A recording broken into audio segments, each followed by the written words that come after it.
She was dirt poor, struggling to survive until everything changed. A notice board suddenly captured everyone's attention, boldly promising a 200% salary increase. While the crowd hesitated, whispering warnings about how tough it would be, she didn't think twice. With unwavering resolve, she snatched the parchment, and her only reason was to feed her family. Eventually, she became Second Lieutenant Chalo Ambroise. During training, Curtis Shangberg had yelled at her to get her head down. She thought to herself that she was the one really getting screwed. That same Curtis, the man behind the tempting 200% incentive, was the reason for all this madness. No one lasted more than 2 months under him. She thought silently that everyone probably already knew why, so there was no need to explain. Curtis had a favorite phrase he often shouted during inspections: service inspection, which basically meant get your head down. As he gave the order, she told herself that no matter how bad things got, she had to stick it out. After all, why wouldn't punishments be a regular thing under someone like him? He was always working overtime, so naturally he expected his team, people like Addie, to work just as hard. Meanwhile, Chalo quietly told herself that sometimes it's better to ditch something before getting caught. Brigadier General Curtis Shangberg, hero of the kingdom, Chalo's direct boss, the king's brother, and an archduke, was completely obsessed with work. He never stopped, and he expected the same from everyone under him. If anyone dared to doze off on duty, he punished them immediately for lacking discipline. At one point, Chalo was doodling on a pamphlet featuring the archduke, making fun of him, and she started to panic, thinking she'd be doomed if she got caught. But then she calmed herself, thinking it was just punishment. She could handle that. At least the money kept coming. It had already been 3 months since she joined. Later, as she sat down to write something, two extreme thoughts crossed her mind. Either kill the archduke and become a criminal, or jump out the barracks window. Those thoughts had crossed her mind more than once, but somehow she always managed to push through. The next day on the training ground, everyone stood with their heads down in front of Curtis Shangberg. He looked straight at Chalo and asked if Ensign Ambroise hadn't heard him. Chalo raised her voice confidently and replied, "I did hear you, Archduke. It's Chalo Ambroise." Curtis nodded and said good, before asking if she wanted to be punished again by the Archduke. He added that he'd heard her words clearly as well. At that moment, Chalo couldn't help but wonder why he had to walk in at that exact time. She remembered clearly, she just asked a teammate, half joking, if he wanted to get punished again by the Archduke. And of course, that's when the Archduke had entered and overheard her. Now she felt overwhelmed and began to cry, admitting she wasn't even sure of anything anymore. She tried to apologize and offered to extend the service inspection by 30 minutes, but Curtis cut her off, saying it wasn't necessary. He remarked that after 3 months, the insane seemed to have gone soft, and that maybe a pay cut would sharpen her up again. Completely stunned, Chalo asked what he even meant by that. She began thinking desperately of any cheap way out of the mess when Curtis addressed her again. She quickly responded, "Yes, please speak, Archduke." He told her she'd be accompanying him to a diplomatic banquet that evening with the Duke of Gletland. Surprised, she apologized, saying she didn't have a dress fit for such an event. Curtis brushed it off, saying there was no need for a dress. She was an ensign, and her royal guard uniform would do just fine. He told her to be at his residence by 6 p.m. Later, at the Archduke's estate, Chalo arrived in uniform and greeted respectfully. As she stepped inside with the butler, she was struck by how massive the place was. She couldn't help but think how many times bigger it was than her own home. Life was clearly different for someone who ranked third in the entire kingdom. The butler addressed her formally and guided her, saying, "This way, Lady Ambroise." He added that a female aide would be attending the banquet and that their lord seemed unusually determined. Chalo, confused, asked what he meant. The butler explained that the banquet was actually a matchmaking event for the Archduke. Startled, she asked who it was meant for. The butler said the Archduke was supposed to meet a duchess from Grandland. Chalo wondered aloud why a duchess, who must have had plenty of other options, would even consider attending. The butler quietly mentioned that the Archduke had certain weaknesses tied to his lineage. Hearing that, Chalo became curious. The word weakness stuck with her. Was the Archduke being forced into this matchmaking because of it? The idea intrigued her. She found herself wanting to know more, specifically, what that weakness really was. They eventually arrived at Curtis Shangberg's residence, where he immediately remarked that Ensign Ambroise was later than he expected. As Chalo saw him, she couldn't help but notice how different the same uniform looked on him. It fit him so well, it almost looked like something else entirely. She remembered how people often told her she looked like a street rat. Curtis asked what she was doing and told her to hurry up if she was already there. She quickly apologized and followed him. He frowned, pointed out that her uniform was wrinkled, and asked where her ceremonial decorations were. Surprised, she asked what he meant. Without another word, he removed the brooch from his own coat and pinned it onto her uniform, saying that at the very least, an aide shouldn't be allowed to look like that. Chalo was caught off guard. She gasped and apologized again, wondering to herself what was going on. Why was he suddenly being nice? For a moment, she even questioned whether she'd just been hit or something, then reminded herself she hadn't. As Curtis walked ahead, he made a sharp remark. "It's like putting pearls on a pig's neck." Then he told her to follow. Chalo quickly responded and fell into step behind him. That evening, the entire residence glowed with golden light, looking bright and beautiful. Chalo glanced around in awe and quietly whispered her amazement.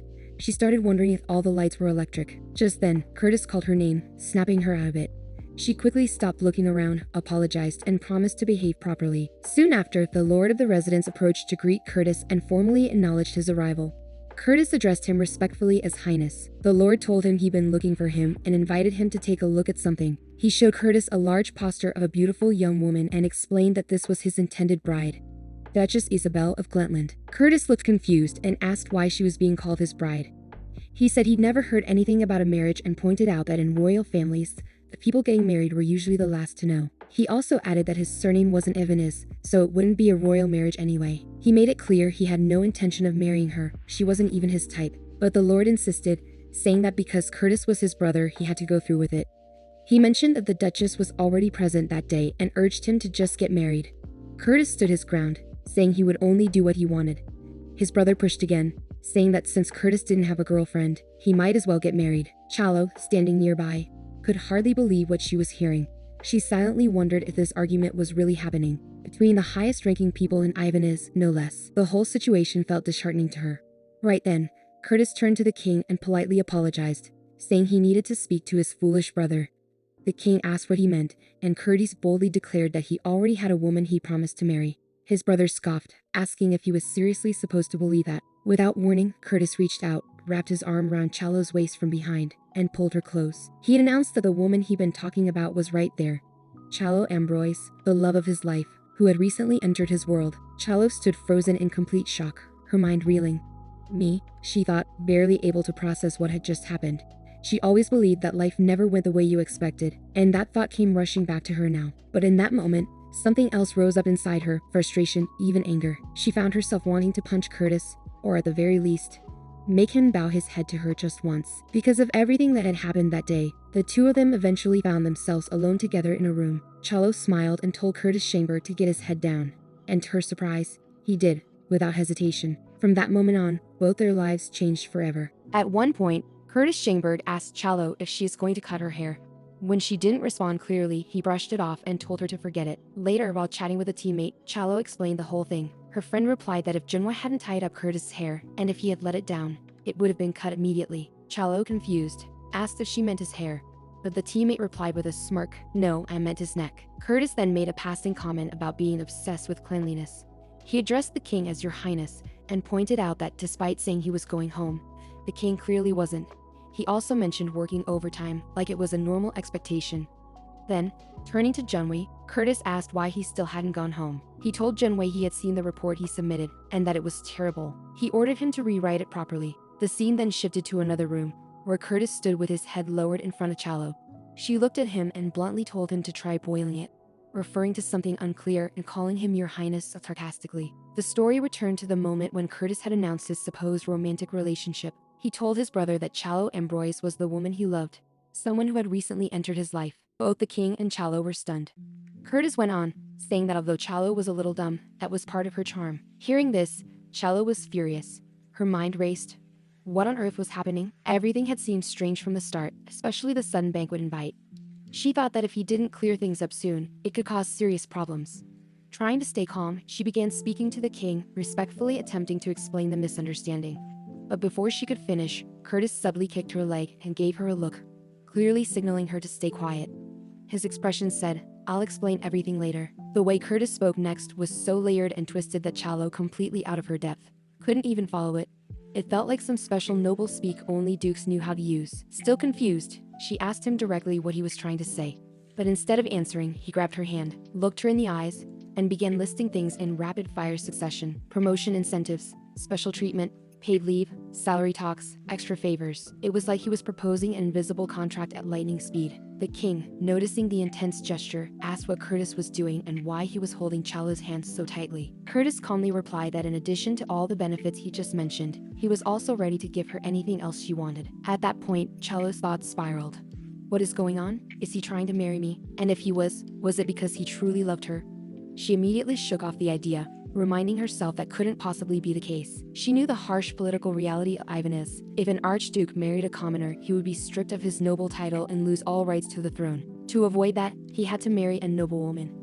But right now, Curtis had no noblewoman in mind. It was obvious that if Curtis married the Duchess of Gloucester, it would strengthen diplomatic relations between the two nations, something the king would fully support. But if he wanted to avoid the political marriage, his only real allies were commoners, none of whom could help him retain his noble status. That left him with two options: be sold off through a political marriage abroad, or marry a commoner and lose his title.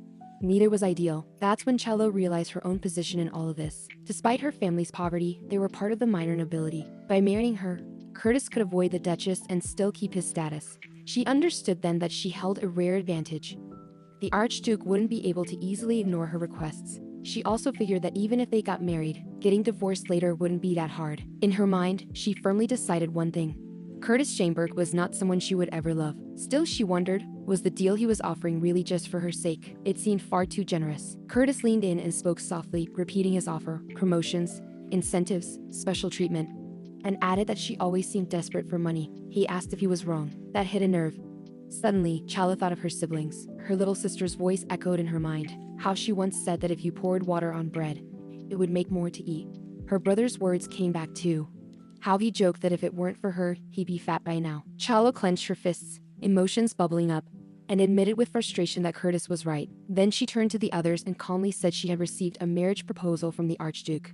But in her mind, she couldn't help but think bitterly that negotiations aren't supposed to start after the price has already been paid. Suddenly, she raised her voice dramatically and asked Curtis what he thought he was doing, calling him darling in front of his majesty. Curtis, caught off guard, asked what she meant. With theatrical flair, Challo took his hand and declared, full of fake emotion, that yes, she would marry him. The king just stood there in silence, saying nothing. Curtis leaned in and muttered that they talk privately later. Challo gave him a slight nod and replied that was exactly what she'd been hoping for. According to the records of Ivanez, it was noted that Curtis was born to the king of Ivanez and the princess of Glitland.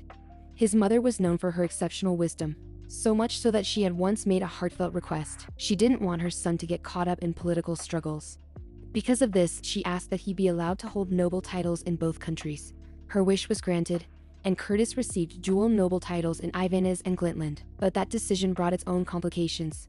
Curtis not only grew up to be strikingly handsome, but he also turned out to be intelligent and incredibly talented. As the second son, he joined the military to fulfill his duties. Still, since he held the title of Archduke of Berk, he remained a legitimate contender for the throne of Ivanez. This made the king uneasy. One of the royal guards even remarked that, despite the concerns, he never expected they tried to send Curtis to Glitland before he could make a claim. The guard then jokingly suggested Curtis consider one of the many women who had once been smitten with him, mentioning a girl from the Navy district as a possible candidate. Curtis, clearly annoyed, asked if his brother could ever say something sensible. He insisted that such a match would end badly. He also mentioned that he already had someone in mind, though he wasn't sure if she could handle the role he had in mind for her. He described her as a poor, truly unfortunate woman, hinting that he felt guilty about the burden she might have to carry because of his choice. That woman turned out to be Challo. Curtis looked at her and praised her for doing a good job on the report. He said he was impressed with how well it was written and admitted he hadn't expected her to keep up under those circumstances. Challo replied humbly, saying she had just discovered that she had the talent for it. In a brief flashback, the king asked whether they were truly engaged. He sternly reminded them that lying to the king was the same as committing treason and asked why the matter had been kept secret. Challo explained that, until recently, she had been planning to reject the proposal. She admitted she thought the Archduke was only playing with her when he proposed. Then, shifting into a more dramatic tone, she began acting, claiming she believed their love was just a meaningless fling, a game. As she spoke, Curtis stared at her in confusion, silently wondering who this woman even was. Suddenly, Challo threw her arms around Curtis, began to cry, and said that if she had known he was serious enough to bring it before the king, she might have felt differently. Curtis, trying hard to stay composed, quietly gestured to her, signaling her to get a hold of herself. He quietly admitted under his breath that he was reaching his limit too. Watching the scene unfold, the king commented that the acting Archduke seemed to have a very capable subordinate. He said she appeared quite dependable, but then asked if he was really expected to believe what he was seeing. Both Curtis and Challo were taken aback by the king's continued doubt. Curtis thought in frustration that even all this wasn't enough to convince him. Challo, realizing there was still one last move she could make to earn the king's trust, took action. She said that if His Majesty still didn't believe them, she'd be forced to present proof. Pointing to the brooch pinned to her chest, she explained that it was a gift from her beloved, a token of his proposal. She added that the emblem of the House of Burke was engraved on the back and offered to let the king verify it himself. In truth, Chalo had planned this step in advance. She knew that if the king claimed even this had been faked, they would have no way to prove otherwise. But she also believed that pushing for proof too aggressively wouldn't sit well with the other nobles watching. Her message was clear: unless there was undeniable evidence against them, it would be wiser to let things go and move forward. The tactic worked. The king grew visibly annoyed, and the situation finally settled. Chalo noticed the expression on His Majesty's face and thought it was a pity that only she got to see it.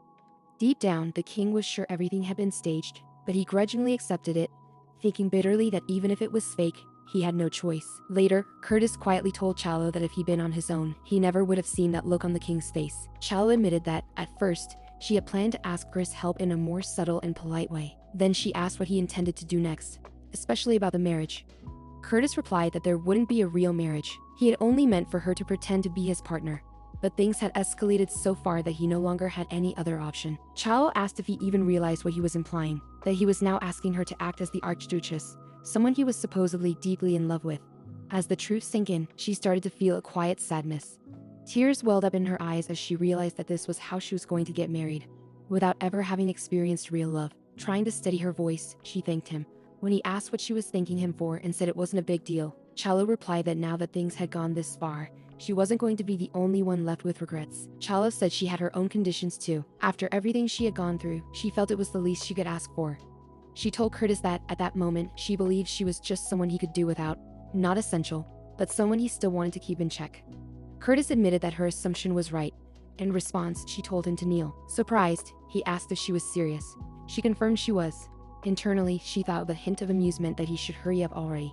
She remembered all the late nights, punishments, and pressure he had put her through, and figured he could pay for it, just a little. Then she told him to do it right away, seriously and sincerely, to prove that she could trust him. In a softer, more pleading tone, Chalo gently asked him again to kneel. Curtis looked at her and asked if that was really what she wanted. Then he said he understood. He finally got what she meant, and admitted he had forgotten something important. He said it felt like they had skipped a crucial step, one that couldn't be ignored. He walked over to a drawer, pulled out a small box, and came back to her. Addressing her formally as Lieutenant Ambroise, he called her by rank. When she answered with a curious yes, he opened the box to reveal a ring. He explained it was the same ring his mother had received when the late king had proposed to her. Chalo was completely stunned. And then, to her disbelief, Curtis got down on one knee, bowed his head, and asked her to marry him. She stood frozen, overwhelmed, questioning whether this was actually happening. Was it really true? Was the Archduke of Burke, already rumored to be engaged to the Duchess of Glintland, now proposing to her? As Curtis proposed to Chalo, he asked in a formal tone if she recognized the gem in the ring. He identified it as the Flame of Divinity and said that a proposal without a proper gesture would feel incomplete. He admitted he hadn't expected her to be so romantic and was genuinely surprised. Then he asked if it lived up to her expectations. Chalo looked at him and replied coldly that it was disgusting. She said an heirloom proposal ring came with way too much pressure. Caught off guard, Curtis asked if that wasn't what she had wanted. Then he questioned what she meant when she asked him to kneel. Chalo told him she meant it literally. She wanted him to bow his head. He stared at her, baffled, asking if she was joking and what possible reason there could be. He asked what she stood to gain from it. Chalo told him he might find the answer if he thought back. She reminded him that he was the one who blocked her path to marriage first, and later he asked for her help, and she gave it. Now, no matter what happened, he needed her permission. Curtis tried to ease the tension by saying he would pay her. She replied firmly that she had no doubt he would, but then she brought up her family, the ones who would now have to endure the judgment of nobles because of this sudden engagement. She reminded him that marriage wasn't just a personal issue for her. Her family would be dragged into it too, looked down on, labeled as unworthy. She explained she had 3 younger siblings, none of whom had even finished school. Because of what he did that day, they were all now caught in a situation they never asked for. She admitted honestly that even for a fortune, she would never have chosen this path on her own. But what's done was done, and now, avoiding the marriage wasn't even an option anymore. Curtis promised he would do everything he could to protect her family and handle any problems that came up. Chalo thanked him, but made it absolutely clear that, regardless of his promise, she wanted to be the one holding the power in their agreement. She insisted that he bow his head. Curtis asked if what she really wanted was for him to prove, through his actions, that she was the one in control. She confirmed it, and added that if he didn't like it, He was free to start a new life on the shores of Glintland. After saying that, Chalo began to second-guess herself, wondering if she had pushed too far. But she quickly pushed those doubts aside, reminding herself to stay firm. Still, a part of her hesitated, wondering if she should have softened just a bit. Curtis responded that he completely understood, calling her lieutenant in a serious tone. Surprised, Chalo asked what he meant. He said that from that moment on, she would have to accept the full cost of making him meal. Then, without any hesitation, he stepped closer, knelt properly in front of her, and bowed his head toward her leg. Calmly, he asked how long he was supposed to stay in that position. Chalo was stunned and asked in disbelief if he was seriously doing it. Curtis calmly reminded her that she had been the one who asked him to kneel. Feeling a bit unsure, Chalo admitted she was slightly afraid he might hold it against her. Then she told him he could get up. She had already seen enough of his sincerity. Curtis looked up and asked if he really seemed like the kind of man who would retaliate over something so petty. Chalo quietly replied, "Maybe just a little." Curtis held his head and assured her there would be no retaliation. If anything, he said, the moment had made one thing clear. She was exactly the kind of bride he had been searching for. Chalo asked if he meant someone good at handling business. He said yes, that, and someone with her sharp insight who could see right through his intentions. As he stepped closer to her again, he said he didn't want to be the only one making sacrifices in their arrangement. He admitted he'd rather avoid future grudges or paying a bigger price later. Then, taking the ring in hand, he told Chalo Ambrose that he was renewing his proposal. Holding her hand, he explained that as long as they were married, she could use him however she wished. After all, he was royal. He added that while she might not own his soul, she could call herself his temporary master. Chalo found the idea strange. She thought to herself that temporary master sounded even weirder than being called a stray dog. Curtis asked if she didn't like the idea. She replied that it's not like she had much of a choice, and agreed, saying she would be his temporary master. As they looked at each other, Curtis took out the ring again and told her that his mother's life had changed the day she wore it. He had promised it wouldn't bring her any misfortune. Then gently he slid the ring onto her finger. Chalo looked down at it, slowly realizing they were actually engaged. She asked him what kind of work he meant. Curtis just said they had work to do. As she thought about it, she found the idea unsettling. Just the two of them, at night, now engaged? The thought made her uneasy. She started to wonder if this perverted man had other intentions. But even that felt like too much. They were just business partners, nothing more. Curtis looked at her and asked what she was thinking. Then, as casually as ever, he told her that now that they were engaged, her overtime pay was getting cut. He told her to sit down and grab a pen. They had a whole year of training schedules to plan. Chalo felt a wave of frustration and couldn't believe how petty he was. As news of their engagement spread, the reaction was quick. Lieutenant Chalo marrying His Grace. She thought back and realized that maybe there were signs. During one of their late-night work sessions, she had been secretly sketching His Grace's portrait. But now she saw it wasn't a real portrait. It was just a rough sketch with holes marked for the eyes, nose, and mouth. Chalo thought sadly that Curtis didn't understand her feelings at all. Sensing something was off, Curtis even said maybe that was true. The scene shifted to Chalo's house. Her siblings were waiting, and her younger sister Lee immediately confronted her. Angry, Lee asked what she had done. Just a few days ago, Chalo had called him something she couldn't even repeat. Chalo simply replied that things just turned out that way. Lee, clearly upset, yelled at her to be honest.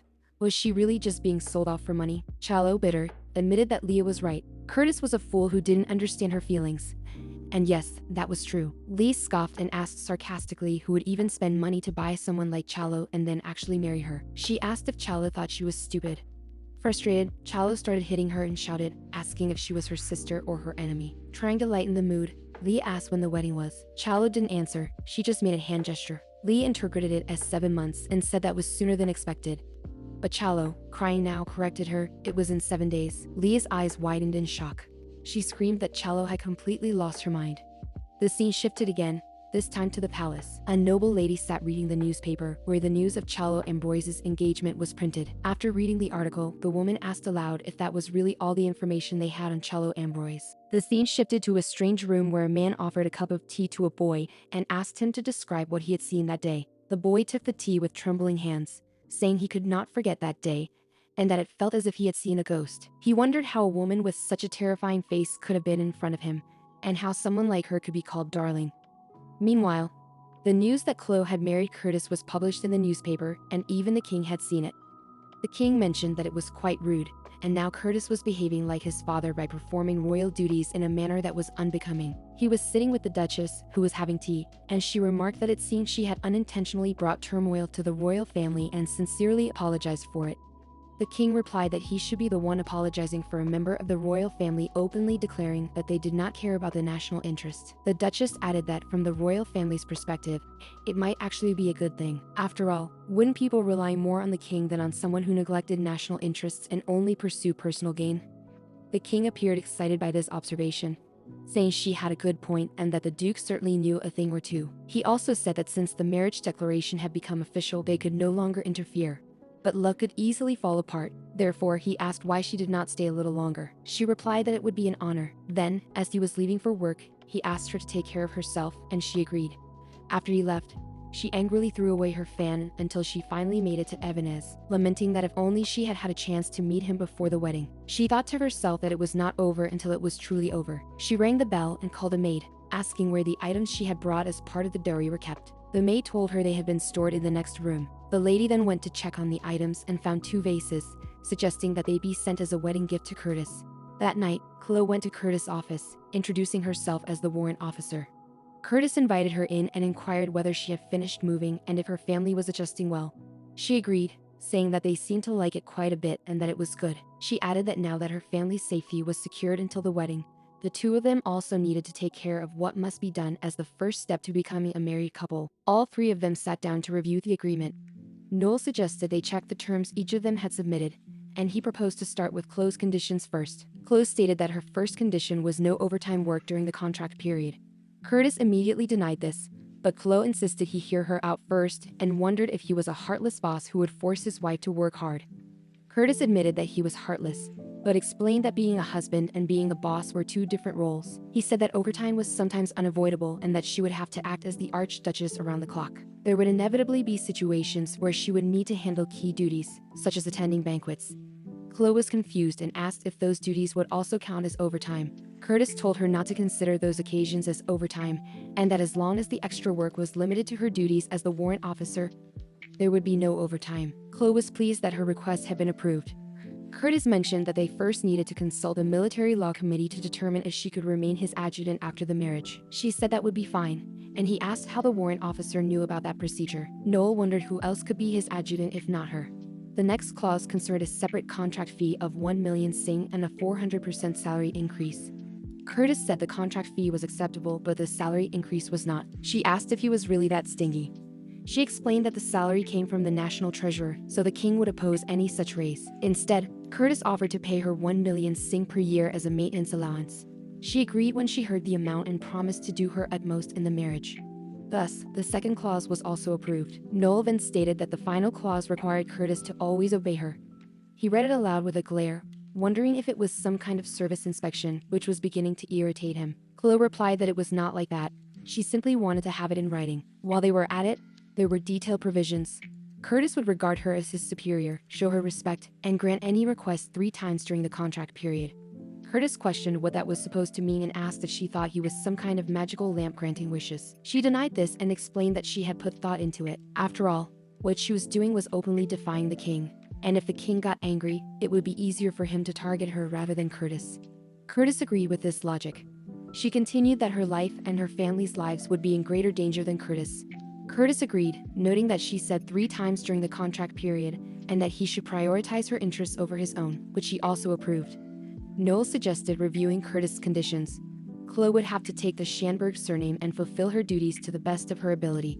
She confirmed that was what they had agreed upon earlier. The second condition was that she should not interfere in Curtis' romantic affairs during the contract period. Chloe then asked Curtis if he was dating someone. Curtis replied that it was not like that, and that if he truly loved someone, it would last a lifetime. Chloe denied this, saying it just felt strange. She then asked if he was in relationships with everyone or dating someone else. He asked what she thought he was. She responded by asking if he was a robot or a vacuum cleaner. He replied that since she hadn't completed Clause 3, she was going straight to the dungeon. Then he asked her to stay there for a while he found another lady, suggesting she should just date that woman and then get divorced so she wouldn't have to worry. She responded that this sounded like the reason for the divorce was him, and that it actually seemed like a good deal for her. Noel said that if they agreed, they should move on to the next clause. He explained that Chloe was not allowed to invade Curtis' personal space or harbor or express personal emotions during the term of the contract. She wondered what exactly counted as personal space and if he realized they were married. He replied that it referred to the bed. She continued, saying that even if it was just for show, they had to fool the servants, and wouldn't it be difficult if they couldn't even share a bed. He said she was acting strange just because he didn't want to share a bed with her, and asked why she was making such an effort. He again asked if she had feelings for him and why she didn't just give up. She became very angry and asked if he thought feelings she didn't have would suddenly form, adding that she felt nothing but anger at that moment. After the contract was approved, Curtis asked her to tie her hair and wear long clothes when she was in bed. She agreed. Noel mentioned that the officials had officially concluded the contract. Curtis said he trusted Chloe and knew it was a secret, especially for Agate. Noel agreed. Chloe asked who Agate was, and Noel replied that Agate was his little sister. When Chloe heard that Agate had a crush on Curtis, she couldn't believe it but became emotional. She asked how it had come to be like that and said she really felt bad. Noel shared the same feelings, adding that Agate wasn't even receiving any contract payment like she was. Curtis told Noel to stop all that and just prepare the fake contract for the real preparations. Noel said it was easy enough and explained that the title would approximately be inherited by the couple's son. Then Curtis asked about the dowry. He said that since he was just a salaried soldier, he would cover everything, so they should just put down 80 million. Chloe was completely stunned to hear that amount. Noel explained that Glintland had proposed a dowry of 80 million, which was basically an open act of defiance. Curtis added that with that amount, it would be good. It seemed like she loved him tremendously. Chloe was shocked by the 80 million figure and wondered how she would manage it and whether she would be able to fulfill her part properly. Curtis then stood up and mentioned that since the contract was completed, they should move on to the main event of the wedding. She wondered what the main event was. As Chloe was being dressed by a maid, she felt that the dress was awkward since it was her first time wearing something like that. She wondered if that was really what everyone wore to get married and asked if they didn't have bones in their bodies. The maid replied that the wedding dress was the main event and highlight of the wedding. Chloe asked if she couldn't wear something else because the dress was really very small. The maid explained that Chloe had to wear it because it was the same dress that Curtis' mother had worn. Curtis asked her to be patient, saying that the dress was filled with his love for Chloe. Chloe found this very strange and wondered if she should kill him. The maid told her to endure it a bit longer and promised that once the wedding was over, she would make her a perfectly fitting outfit. The maid tied the ribbon once more, which caused Chloe to scream loudly in pain, and she told the maid not to do that. Curtis said it seemed like the problem was Chloe's strength and asked her to just give him the ribbon. Then he approached Chloe to adjust it himself. The maid felt differently about this and quickly rushed out of the room. Curtis used his strength to tie the knot very tightly and pulled it, but it broke. He said that it wasn't working. Chloe felt very tired and fell down, saying that it was surely a fracture. Curtis told her to stop exaggerating. Chloe thought it felt very strange because she was immobilized in that position. She then asked the maid, Julia, to come inside. Curtis mentioned that since the wedding was only 3 days away, getting a new dress would be difficult. Julia apologized, saying that a custom-made dress would be impossible to arrange. Curtis wondered how it had come to that and asked if they could at least add embellishments to a ready-made dress. He acknowledged that time was tight, but that would be faster than making one from scratch. Julia said they didn't have any other choice. Curtis then asked how long alterations on a ready-made dress would take. Julia replied that first they needed to find a dress of the right size, then try them all on and match suitable embellishments, and even then, it would be a tight schedule. Curtis wondered if they should get ready to leave immediately. Chloe changed into the guard's dress and told both of them to wait because she had an idea. Finally, the long-awaited wedding day had arrived. The weather was clear and the soft serenade of birds filled the air. Curtis was getting ready, and the star of the wedding was, of course, the bride. But she didn't look well. Curtis mentioned this, noticing her discomfort as she sat there. She replied that it was thanks to someone that the sacred ceremony, the blood pact, memorizing the names of the nobles, and the declarations had all been completed by her, which was a lot of work. Curtis asked if she thought becoming royalty was easy. She said it was easy for him. Curtis teased that as she was jealous, she should have been born into the royal family as well. She thought to herself that she couldn't hit him just then. Suddenly, Prince Frederick arrived and asked Uncle Curtis if he was teasing his future wife too much. Chloe stood up to show respect and introduce herself. Frederick told her to relax, saying that she would be his superior by the end of the day. She replied that she couldn't be, since they weren't officially married yet and she was just a soldier. Frederick said she seemed very diligent and earnest and wondered how she ended up marrying Curtis. He jokingly asked if she was being threatened and shook a carrot. Curtis said that was enough. Frederick then said he came to tell them it was his turn to leave. Curtis told him that if Frederick had started with that earlier, he would have been very grateful. As Frederick left, Chloe was left alone with him and felt awkward being alone with another superior again. Frederick said that since Curtis had left, he could ask her something. She agreed. He asked why she was marrying Curtis. She wondered if Frederick was teasing her too, but answered that it was because she and Curtis loved each other with unwavering devotion. Frederick wondered about this love. That night, Curtis turned the banquet hall upside down. He directly approached Frederick and asked if he could grant permission to use the temple. Frederick was surprised, and Curtis revealed it was for the wedding. He added that the king would never allow the temple to be opened, so he was asking just this once and promised it wouldn't happen again. Curtis was being accused of losing control in public over love, which felt a bit awkward. He honestly understood his uncle's position, as his uncle had no interest in the throne. However, Frederick's father had always been unnecessarily insecure and kept him in check. Now Curtis was using the marriage as an excuse to banish Frederick to Glintland. Chloe wondered if it was really appropriate to talk about the king like that. Frederick continued, saying that once Curtis was there, it would probably give him some remote territory and use him as cannon fodder against pirates. Curtis did not want that, and Frederick understood that perfectly. However, he did not understand Chloe, because there was no benefit for her. If her goal was to raise her social standing, she wouldn't have spent years buried in the military. If the marriage was a financial arrangement, there was the risk that Curtis would take revenge after a divorce, and whatever wealth she received could turn into worthless scrap paper. Frederick added that if Chloe wanted to continue her military career, it was now impossible since she had fallen out of the king's favor. No matter how Frederick looked at it, she was the only one who stood to lose. He again asked why she was marrying Curtis. Chloe had no answer. She thought about how she really wanted to see Curtis' head buried in the ground. The prince was a man who ran on logic, so she must have caused a lot of confusion for him. Eventually, she told him that she had admired Curtis for a long time. His achievements in the war were all over the newspapers. She applied for the adjutant position and was luckily accepted. By pure luck, they fell in love, and she considered herself a very lucky girl. Frederick showed no reaction, so she wondered if she had overdone it. Frederick smiled and said that was expected of her, as she was the perfect fit for the position of Grand Duchess. Chloe thanked Frederick for his kind words, but Curtis interrupted, saying there was no need to thank Frederick. He meant to say that Chloe knew when she had to lie. Curtis asked Frederick to be a good nephew and stop bothering his aunt. Curtis could hear everything from downstairs. Frederick replied that he was only making sure she was not extorting people like a corrupt noble and that he was only worried. And he asked if Curtis was really romantic. Suddenly, Frederick felt like tormenting Curtis instead of the citizens. He then asked to leave, as the priest was looking for him. Frederick agreed to leave before Curtis could catch up with him, and he wished that the words Chloe had spoken would turn out to be true. The scene then shifted to the temple where the marriage ceremony was taking place. The ladies there were talking excitedly about the wedding day, noting how Grand Duke Berg was rushing to the ceremony. Someone asked if he had met with an accident or something. Though they joked about it, everything at the temple was properly prepared for the ceremony, and they knew they had to put in the effort since the bride came from a house with no standing. They were surprised that only 3 children from the bride's side had come, and not even Chloe's parents had shown up. Chloe's brother remarked that it was a complete nuisance, and that people were thinking she was alone. Chloe's sister told him to ignore them, but he still felt very annoyed. She urged him to hold it in, explaining that getting angry would only harm their sister's reputation. The boy wondered if she really thought a few words from him would ruin Chloe's image. And if anyone was ruining anything, it was the disgrace over there. A lady arrived, and 3 other ladies were talking among themselves, saying that the king of Glintland had hastily granted a title and sent her over to seduce his grace. So now it all made sense. Another lady mentioned that the newcomer was going to completely overshadow the bride with her beauty. The first lady said that no ordinary dress or makeup would be enough to compete at that level. A third added that she had even heard the queen's toiletry room had been opened for her, so at least their competition would be somewhat fair.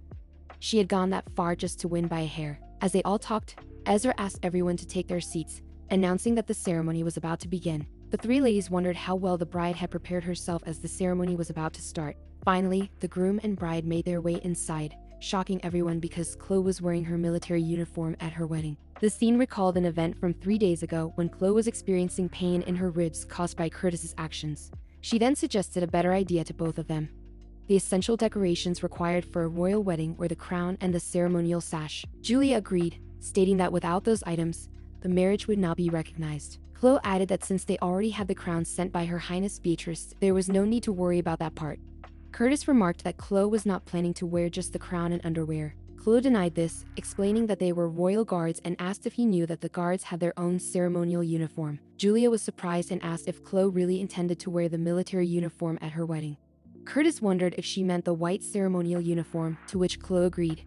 She explained that although Curtis loved her dearly and she had initially resisted, as a member of the guard, her loyalty remained steadfast. In other words, she was completely indifferent to the throne, and wearing the uniform was a great way to make her point. Julia objected, saying that no matter what, it was still a wedding, and Chloe was not actually going to wear that dress.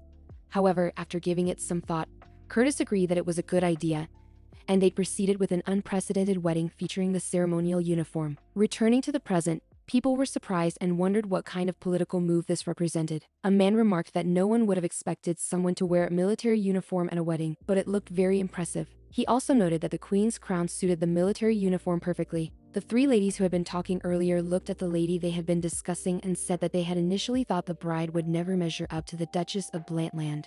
But that was not the case. They gave off entirely different vibes.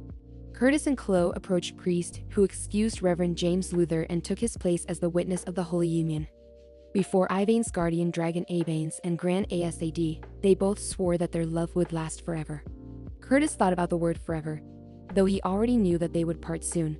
Still, everything was set up as he looked into Chloe's eyes. He thought that his second wedding wouldn't be difficult at all, and that next time he would wear a proper dress instead of a uniform, standing there with a relaxed smile, not with her but with real love. For some reason, this thought irritated him.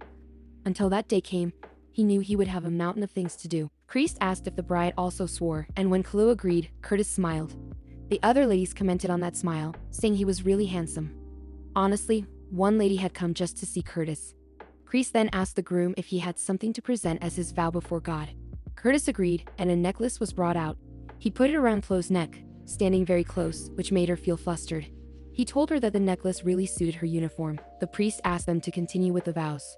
Curtis said there was one more thing and then took out a sacred flame ring, which surprised the other ladies. He explained that, as a token of his love and faithfulness, he offered the ring to Chloe. When he placed the ring on her finger, everyone was shocked that Curtis was giving such a precious ring to her. Chloe's brother wondered why people were reacting so strongly and asked if it wasn't normal to give someone such a gift. His sister explained that normally the ring would belong to Chloe. But this wasn't Chloe Berg, it was Chloe Ambrose, and that ring belonged to her regardless of the marriage. Chloe herself wondered why Curtis was doing that. Curtis thought about how she was acting normally now and how he had to accept that she was totally fine. He wondered why he was giving such a precious item to her. He mentioned that she hadn't understood much before but had improved a lot in acting normally. He told her to just think of the ring as compensation for the damage she had suffered. Chloe wondered what kind of damage could justify such an expensive compensation. Priest then asked them both to seal their vow with a kiss. Chloe was surprised, but Curtis approached her and said it was a wedding after all. He then kissed her. After the marriage had concluded and the ladies were leaving, one of them wondered about the Duke Clintus. She thought that many must have been deceived by his handsome appearance. Another lady remarked that the timing was unfortunate and questioned how anyone could have known that the Archduke of Berg was already in a relationship. Rumors suggested that the marriage had been hastily arranged due to the king's interference, but when they saw the kiss, it made them believe he was a real person. The first lady also expressed happiness, wondering how strong their relationship really was and why they had left immediately after the meal without even watching a movie. They assumed that Curtis and Chloe must be having a great time, but in reality, both were brushing their teeth. Chloe commented that it was quite disrespectful, and that Curtis hadn't even given her a heads up about the kiss. Curtis then asked if there was anyone who did not know that kissing was part of the wedding ceremony. She replied that she hadn't known and mentioned that he had obsessive-compulsive disorder. Suddenly, he changed his clothes all by himself. Chloe thought the kiss was not just an ordinary one, but something completely different. Curtis explained that if he hadn't kissed her, people would have started making assumptions, so that was why he did it. He told her to clean her mouth properly since it was bleeding from brushing her teeth too hard. After that, she took some water and said that since things were already like this, she would sell the compensation goods and make a profit. Curtis replied that she was free to do whatever she wanted, but only after their divorce was finalized. Before that, they needed to finish the remaining tasks. Chloe wondered if there were still tasks to do after the wedding. Curtis said it was only the first day of her being the Duchess. She then asked if there would be any servants at the mansion, to which she received a denial. Curtis assumed that his servants would also experience many new things. Then he showed her a large group of servants, explaining that they were all there to welcome her and would now become her hands and feet. She was shocked to see them all and thought it was almost overwhelming to have to manage so many people. Curtis revealed that about 80% of the servants were actually spies sent by the king. Chloe was horrified, thinking she was doomed. The butler, Philip Gatling, was very distinguished and oversaw all the servants employed by the Berg family. He managed the entire household staff and was originally supposed to be the head of the royal court attendants. However, he had been shocked when he heard from the king that he was to become the Berg family's butler. The king had instructed him to report all of Curtis' movements and, if possible, to discover Curtis' weaknesses. Philip explained how he had ended up becoming the butler. The Duke revealed himself to be a workaholic and wondered why Curtis lived so diligently. As a Duke, Curtis should have enjoyed life for a while, but things had changed completely now that the daughter of a poor former military family had come. She was clearly a woman who aspired to climb the social ladder through marriage. Philip asked Noelle when the couple would arrive, as he wanted to greet them. Noelle mentioned that they both seemed completely exhausted. Philip thought that Chloe had already started to become arrogant and was growing cheeky with the Duke. He then instructed Noelle to inform them that the staff would remain until they had arrived. Noelle, annoyed, agreed, thinking that she would relay the message. Philip believed the Duchess's sudden rise in status had inflated her ego. The woman who had long aspired to marry into a higher class had finally achieved her goal. With the tension eased, he thought the chance of mistakes being made was high. Eventually, the couple arrived before all the servants. Philip expected that Chloe would embarrass herself with some blunder. Suddenly, Chloe lost her balance and fell, but Curtis quickly caught her and helped her steady herself. Philip considered this outcome as predictable. When they approached, Philip bowed respectfully and expressed how honored he was to welcome someone as beautiful as Chloe, saying that the mansion would surely be filled with energy now. However, he privately thought Curtis' taste was lower than he had anticipated. Chloe reached out her hand and said it was nice to meet Philip and that she would appreciate his help, as there was still much she did not know. Philip wondered if she thought she was initiating a handshake and questioned whether she even knew how to properly greet a maid. He then said he was honored to serve such a kind lady. Curtis clarified that Philip was the one who served the king. Philip agreed, thinking that he was the fifth generation of the Delting family. Chloe then noted that Philip held the positions of both royal court attendant and butler. Philip denied the suggestion, explaining that the king had entrusted him specifically to serve the Duke of Berg. When Chloe asked if he now served only as a butler, he agreed but thought to himself that she really did not understand the situation. It was not as if he had two bodies. How could one person serve both as a royal court attendant and as a butler? Chloe then questioned why he was acting so high and mighty, which shocked Philip. She continued, saying that although the Duke and she were tired, Philip still insisted on treating them formally. She felt that his attitude had suddenly changed and suggested they just proceed with the performance. Philip bowed apologetically, admitting he had not noticed their exhaustion and apologized for not taking it into consideration. He explained that he could not attend to them properly, despite their having been at the mansion since before the wedding. Chloe remarked that he seemed so eager to see her face even before she was married and asked if he was planning something. Hesitant, Philip wondered what she meant and insisted it was nothing of the sort. She then asked what else it could be, questioning if it was his habit to boast about his incompetence, especially considering he did not even know the status of his two masters. Philip replied that it was nothing like that. He had simply been very busy with the wedding preparations. Internally, he wondered how a woman of such low status dared to call him incompetent. Chloe then asked if it was all her fault again. Philip had been observing her closely and commented on her beauty and other qualities. She truly thought he served the king, who was actually of lower rank than them, but the butler did not behave that way. Everything he said seemed full of sarcasm. So how was she supposed to respond to such a rude butler? Philip thought back to when she had first offered him her hand, wondering if she was trying to pick a fight. He then denied it, explaining that it was all a misunderstanding and that his words were not merely sarcastic. He said he had served as a butler for a long time and had witnessed many people getting hurt. Chloe, growing stern, asked if he was implying that he doubted her sense of duty and wanted to see for himself. Philip found himself caught off guard by her words and appeared worried. He explained that it was not what he had meant and that he genuinely thought she was pretty. She called Curtis darling, saying he was quite soft in the mansion, and even though he never had to repeat himself to his subordinates, Curtis replied that the mansion was not a military camp. Chloe then remarked that Philip had just been scolded for being judgmental. Yet he was already doing it again and behaving like a complete fool. Philip swore that he was not trying to judge her but was merely giving a compliment. She commented that he was very good at throwing shade, but Philip was unsure what she meant. She explained that when she had offered him a handshake, he had made a point of saying he was honored to serve a lady whose hand he could kiss. She asked if that had rang a bell in his mind. He responded that it was just a customary expression used when greeting a lady. She replied that she did not even meet the standards of a customary lady and that he could not even kiss her hand. Philip insisted that it was not what he meant. However, Chloe was determined to keep him on edge and said that while she did not mind being corrected for lacking etiquette, she was not so ignorant that he needed to look down on her or use passive-aggressive ways to disapprove of others' choices.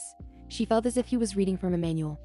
To translate what he had said so far, she accused him of implying three things. First, that he did not care if she was beautiful and that she was the kind of woman even a servant like him felt qualified to judge. Second, that she did not know basic noble etiquette. And third, that she was the kind of frivolous woman who had been hanging around her man's house before marriage. She asked if that was what he meant, but he kept denying it, insisting that he served Curtis with nothing but sincerity, which he swore upon. He then noticed other maids and servants looking down on her. He was truly shocked, thinking that he had planned the perfect intimidation for the rookie Archduchess, but was instead the one cornered. He wondered if she was far more skilled than him, and if that was the case, he decided it was time to bow his head. He then knelt down and apologized to her, admitting that he had made an error in his eagerness to serve his new master. He lamented that it was unfortunate and seemed like he had to serve a new master once again.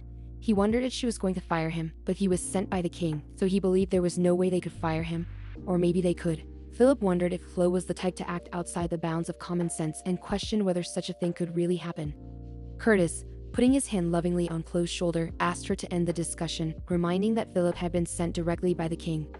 Philip agreed that this was correct, and Curtis thought about the situation logically. Chloe expressed that she was upset about it, and Curtis also agreed, saying he was not going to fire Butler, as that would also insult his brother. Butler, scared, thanked them for this.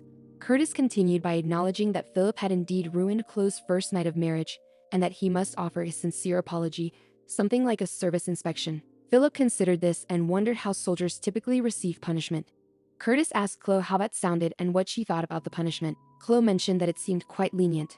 Curtis then asked what kind of punishment she would prefer, emphasizing that they should not fire Philip. Chloe replied that, to ease the feeling of having ruined a good day, a shot to the head would be fine since she was a former naval officer. They could say it was an accident and she had shot him by mistake. Philip was truly shocked to hear this from her. Curtis commented that she was quite clever and urged her to bear with Philip a bit longer, reminding her she would not want to miss the chance to see the king. Then Curtis asked Philip what he was doing just standing there and told him to hurry and kneel or risk being shot by Chloe. Scared, Philip knelt down, begging for Chloe's forgiveness.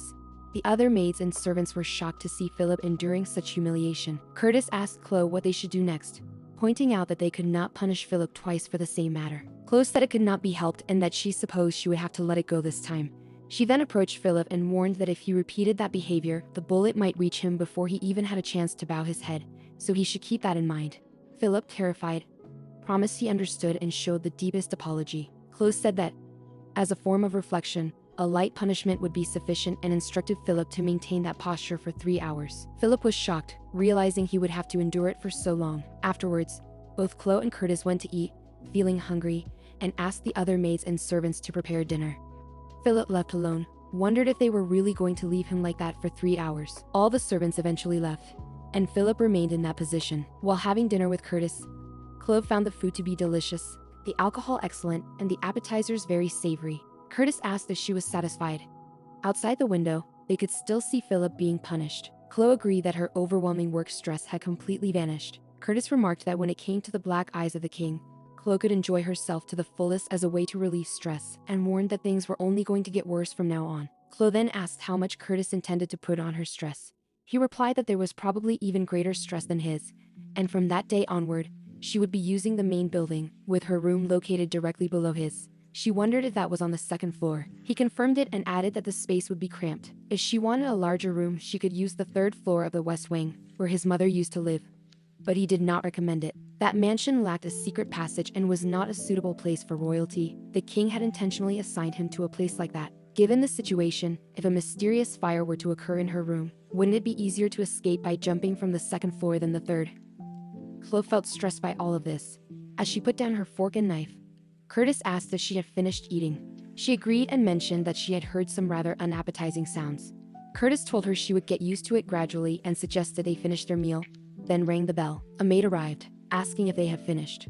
Upon Curtis' confirmation, the maid said she would guide Chloe to the bathroom, and since it was their first night of marriage, she had prepared everything so they could rest well. Chloe was then shocked at the thought of their first night after marriage. Chloe and Curtis finally entered the bedroom after the bath of Chloe, where Chloe noticed how barren it was. Weapons were always within reach, and the ceiling was designed to spot intruders at a glance. She realized that she would have to live in such a place from that night onward. Curtis tried to be romantic, asking if she was standing there praying for something. Chloe took the glass away from him and looked confused because Curtis was smiling. He mentioned that it was the first time a woman had ever stepped into his bedroom. She felt as if something bad had been detected. Curtis then asked if she was seriously searching for the one, teasing her that she was fun to tease and that the Arcturus was well chosen. Chloe thought that this reaction was what she wanted. Otherwise, the earlier distance between them, the inexplicable irritation at the banquet, the impulsive gift, and even the kiss would not have meant anything. If that were not the case, it would mean she was not the one who was bothered by it. Curtis asked if she should not be glad that her husband was not a rigid man who clung to premarital purity. They both sat down, and Chloe wondered why she should be glad. insisting that her husband would surely remain pure even after marriage. Curtis pointed out that Chloe was wearing very thin clothing and was alone with a man in the bedroom, so he questioned whether she was really sure about that, trying to make the scene romantic. Chloe thought she had just messed up but said she trusted him, adding that 3 months was not too short a time to consider him a reliable superior and that she trusted his inhumanity more than her own humanity. Curtis was confused by what she said. Chloe revealed that Curtis had been pursuing the agent for 3 months, not only working her to exhaustion with overtime but also proposing a contract marriage, which she considered an extraordinarily shameless thing to do. However, Curtis was well aware that if he pushed everything into an impulsive marriage, his own downfall would be certain in Glitland. She wondered if he even realized how many impulsive things he had done that day. Curtis asked what would happen if he ruined her trust. She replied that if he insisted on ruining it, she would kick him so hard in the groin that producing an heir would become impossible. And then she would immediately jump out of the window to escape. She added that an archduchess who jumped out of a window on her wedding night would become a terrible rumor, and the king would surely hear all about it. Chloe said she would gladly sell him out, along with his noble title, to the king. Curtis replied that it was not going to happen, so she should drop that plan. She said it was good to hear. Then Chloe went to bed, saying that if they were done talking, she was going to sleep and wished him good night. Curtis wondered what she was doing, and she told him that she trusted his inhumanity and that it was time to reward that trust, as he had given her lots of work to do. She was shocked, thinking that Curtis held the Groots like a lunatic. The next morning, she was very sleepy as she sat down for the meal. The maid asked if she was tired, and Chloe replied that she had barely gotten any sleep. The maid blushed and said that if a newlywed couple got 3 hours of sleep, it was already enough. Chloe responded by saying that it was the one who worked her to death on the wedding night. The maid then left to bring something easy to digest and asked Chloe to wait there. Chloe told Curtis that he had really hit the jackpot marrying her, and that having a wife who worked so hard for him was like a blessing. Curtis did not deny this. She then noticed a wound on Curtis's hand and asked if he was hurt. He wondered if she shouldn't drop the stiff formalities by now, warning that if they continued to speak so formally, people would start gossiping that the Archduchess and Duke spoke formally even in bed. She was worried about that, but he'd insisted she was just being difficult, and she agreed that he was not wrong. He told her to just eat since there was plenty of food. She checked the food and wondered if she needed to check it for poison as well. He asked what she took him for. She mentioned that he was a tyrannical boss, and that subordinate didn't quite fit either, as her husband, calling him that gave her chills. Curtis remarked that the term tyrannical husband seemed quite interesting as a new title. He reminded Chloe that there was a lot of work waiting for her, so she shouldn't just check for poison, but also eat. He told her that another diplomatic banquet was coming up, and she would have to greet the nobles there. Additionally, she would need to deflect the king's attacks during the event and write thank you letters for all the wedding gifts they had received, including a pot from Isabel. Chloe asked if someone who had been dumped usually sent wedding gifts, to which Curtis replied that maybe that was why the gift was cheap. However, Chloe thought it looked nice and asked if she could write the letters after reporting to the guards. Curtis said she was already going back to work and thought she should rest a bit longer. He added that she couldn't stay in her nightwear forever, and with the banquet approaching, she should at least take a break to prepare her dresses and accessories.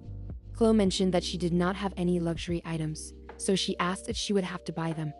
Curtis agreed and said that he would cover the expenses separately. He told her to take a tour of the luxury shops on Pepitane Street and buy whatever caught her eye, adding that the more she looked, the better her taste would develop. Chloe asked if he was really letting her go wild with the shopping, and what would happen if she bankrupted the Archduchy. Curtis asked if she really thought like that, and explained that he was inhuman in many ways, including in terms of his wealth.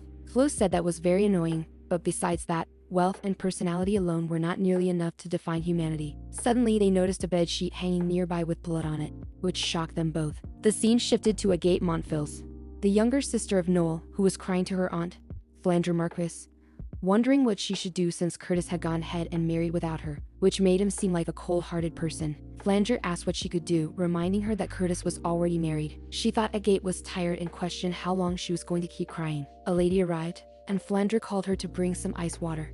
The lady agreed, explaining that she had sent someone to the royal palace, but they hadn't brought the ice yet, so she would send someone again. Flandre thought it had already been a few days and decided she would just have some tea instead, noting that it wasn't necessary to show off with a stupid chunk of ice. Agate wondered aloud why the king hadn't sent the ice. Flandre replied that the king was busy, and Agate added that the king might be occupied with work.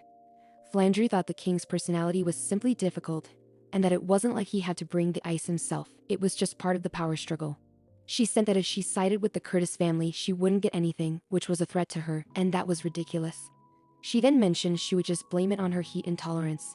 She wondered what they could do about the ice warehouse being national property. Agate noticed a vase nearby and commented that it looked beautiful and luxurious. Flanger said it was a somewhat troublesome piece, but nothing too serious, and then asked how long Agate was going to cling to the Curtis family. Agate asked Flanger how she could say something like that, knowing how much Agate liked Curtis. Flanger asked if Agate didn't think she should stop after all the humiliation she had endured in social circles. Agate replied that she had remained quiet since then and had even joined the royal guard. Flanger said that was what Agate called staying quiet, but Agate insisted she had done all that. However, her older brother hadn't helped and had even given the gun called the Flame of Divinity, which made her furious.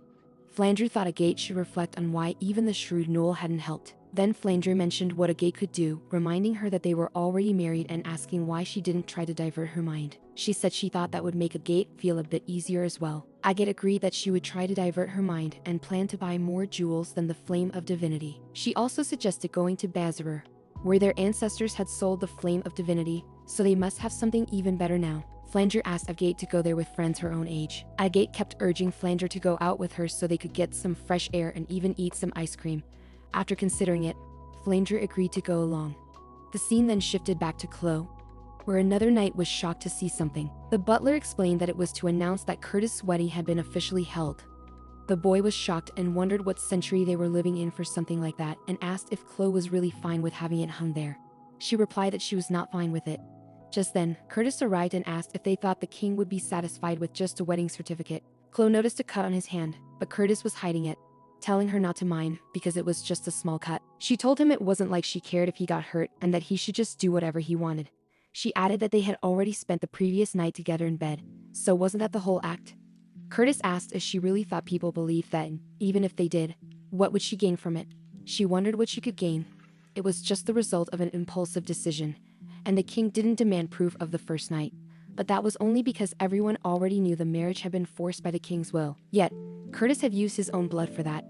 He thought Chloe was already burdened by enough rumors just for being his wife, and they both knew what they were getting into. Still, he wondered if going that far was really okay and mentioned that it was a foolish thing to do. Curtis called the young knight Ezra, who would be assigned as the guard for the day, and told him to get moving. The lieutenant agreed, saying he would stand guard that day. Curtis noticed that Ezra's expression was unusual. There was a sneer in his eyes when he looked at him, but when he glanced at Chloe, his expression became more interesting. Curtis mentioned that he had heard the two of them were close in the guard and that his wife had some business on Pepitane Street that day. Therefore, Ezra would be escorting her instead of Curtis. Chloe was surprised and wondered if someone like Warrant Officer Ezra Dubois really needed to guard her, especially since it was a personal errand. She felt awkward and worried about what would happen if he asked about her love life and how she was supposed to explain it. Curtis admitted that he had done it on purpose to tease her, understanding that she would get it, and that was exactly why he was assigning Ezra. He emphasized that Chloe was Curtis' precious wife. Chloe was really upset and thought she wanted to punch him. After that, it was decided that they would leave. As they departed in the carriage, Chloe's sister looked out and mentioned that the cookie shop was where they had bought some things. While Ezra was gazing outside, Chloe told him that he shouldn't show so much respect when calling her. However, he seemed afraid, and she understood that he was sulking. She reassured herself that all their years of friendship hadn't disappeared overnight, although the situation was harsh. She also explained that there was a reason behind everything. Ezra agreed, saying it must have been difficult for her to open up like that, and that it was truly overwhelming. She thought Ezra remained stubborn until the bitter end. Iris mentioned the doll shop nearby, but her older sister silenced her, and they continued on their way. Finally, they arrived at the Bassira jewelry shop, where Ezra opened the gate and asked Chloe to step down. She felt uneasy and warned him not to come crying to her later about relationship gossip. She wasn't quite sure what she was saying, then walked ahead, thinking that the narrow-minded Ezra was still acting out and wondering if he thought she was enjoying it all. People nearby noticed the carriage and realized it belonged to the Archduke. They were curious about whether the Archduke had come alone, where he was going, and even asked questions about the bed sheets on the wedding night. Chloe wondered how the rumors seemed to be following her and felt increasingly uncomfortable about the situation. Chloe had just entered the jewelry shop with Ezra and her sisters when she did not expect to see so many reporters swarming the place. A woman named Baronetcy, who introduced herself as the sixth heir of the jewelry house and held the noble title of baronet, came forward to greet Chloe. Baronetcy expressed her gratitude that Chloe had come all the way there. She showed respect by kissing Chloe's hand, which made Chloe wonder if it was even appropriate for a woman to kiss another woman's hand. Although she had heard of Baronetcy's noble title, the gesture still seemed a bit unusual to her. Ezra then interrupted, explaining that such actions were not permitted for security reasons. Baronetcy apologized and said that in truth, she just wanted to see the flame of divinity once again. She added that her father had obtained the piece, which was originally large and dull, but after extensive work, it had managed to make it shine brilliantly. Seeing its sparkles still filled her with pride. Chloe thought that Baronetcy must really love jewelry, enough to want to kiss her hand over it. Then another lady asked permission to escort Chloe to the second floor and warned her to be careful on the stairs ahead. Chloe thanked her and inquired about her identity. Baronetcy introduced a girl named Camille, explaining that she was her younger sister who was currently working on a craftsmanship project on the third floor. They both then proceeded to the pride of the Baronetcy family, the main exhibition hall. Iris was very excited to see the sparkling jewelry, and even Chloe was impressed. Baronetcy was pleased that Chloe liked it and invited her to sit down. She mentioned that she should have been the one to look for Chloe earlier, but was surprised when she received the notice that morning. Chloe replied that she did not really have an eye for jewelry, so she intended to view pieces ranging from low-end to high-end. Baronetcy asked if she wanted to see everything, to which Chloe agreed, saying she needed to look at the lower quality pieces as well to understand what was good and bad. She then inquired whether they dealt with lower-end products. Baronetcy responded that they mainly selected high-end pieces. Another lady arrived, suggesting that browsing around would surely help sharpen Chloe's eye, and proposed they begin by showing her all the items Baronetcy had, assuring that such quality would not be found elsewhere. As Chloe examined the pieces, she remarked on how pretty they looked. Baronetcy then shared the history of a ruby necklace, and Chloe thought the information was quite detailed, concluding that Baronetcy was truly a jewelry enthusiast. Baronetcy explained that ultimately the quality of the items came down to personal taste, and in some ways, there was no such thing as the best piece. No matter how expensive an item was, it was useless if the owner did not like it. She then asked if Chloe had caught her eye on anything. Chloe was looking at something in her hand, but wasn't sure and thought perhaps she didn't have a good eye for such things. Baronetcy said that was how most people were at first. She then suggested choosing pieces based on the colors one liked. Chloe considered this but remarked that picking such expensive items based on something so trivial seemed strange to her. She admitted she knew Baronetcy would be surprised, but even as an archduchess, she was stingy about spending money on things like that. In reality, Chloe thought, those were just rocks. She couldn't eat them, and they weren't daily necessities but merely shiny stones. Spending millions on such things was beyond her understanding. The lady mentioned that Chloe would need a few pieces for banquets, outings, daily wear, and so on, emphasizing there were many uses for jewelry. Chloe thought this was not a place where common sense applied. Then someone suggested perhaps choosing something in a natural color. At that moment, Chloe's sister came over and advised her not to go for natural colors when picking jewelry, complaining that her entire closet was already full of boring brown clothes. Chloe felt embarrassed and defended that brown was a perfectly fine neutral color. Her sister teased that even after becoming the Archduchess, Chloe was still asking for brown jewelry and questioned why she didn't just ask for brown gemstones as well. Chloe retorted sharply, asking what it mattered to her if she liked brown. Her sister said she wanted to sneak pretty accessories from Chloe's wardrobe like their other siblings did. Chloe told her to go ahead but insisted there was nothing worth stealing anyway.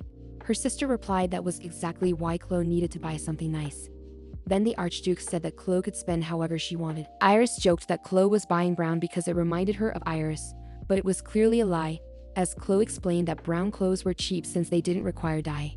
Both Chloe and her sister were shocked to hear that. Suddenly, Camille smiled and apologized to them, saying that what had been said just reminded her of herself and her sister when they were little. Baronetcy told them to get down on their knees and apologize immediately. Both of them knelt, admitting they had committed an unpardonable sin and acknowledging that Camille's words had been rude. Chloe reassured them that it was fine and asked them to stand up, saying that she herself had been thoughtless and understood that Camille hadn't meant any harm. Camille continued to apologize nonetheless. Chloe thought that Camille was still apologizing even though she had told her it was okay. Then she asked if Camille was one of the artisans there. When Camille confirmed, Chloe inquired if she could see pieces like the necklace Camille was wearing. Baronetcy interrupted, explaining that those were not items they offered for sale. Chloe replied that she had thought they would be selling such pieces since they were worn by artisans of Baronetcy.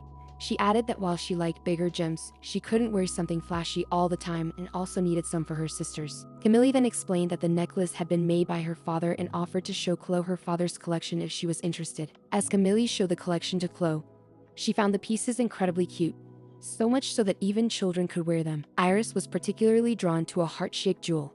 Camille explained that they used to sell such pieces, but the store policy had since changed, and that style was now considered a bit too cute for a noble lady to wear. Chloe thought the pieces would suit Camille perfectly and that her father must have been proud of her.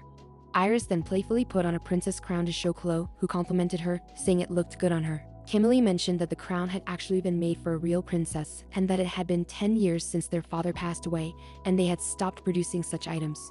Chloe, however, pointed out that the black opal had only been imported for the last 5 years. Baronetcy was surprised and asked how Chloe knew about it. Chloe replied that the Navy had to prepare for a war over the black opal, so she happened to know. Baronetcy assured her that she was not trying to deceive Chloe. Camille then mentioned that the piece was made by her own hand. Chloe understood that there was no need for them to explain something they were not even selling. Baronetcy offered to explain further if Chloe wanted, but said she hadn't wanted to waste time with unnecessary details. Chloe wondered why Baronetcy was going so far when she had already said it was fine. Then she realized it was because she was the Archduchess, and that was why people found her so intimidating. She thought it was a good thing she hadn't gone to work.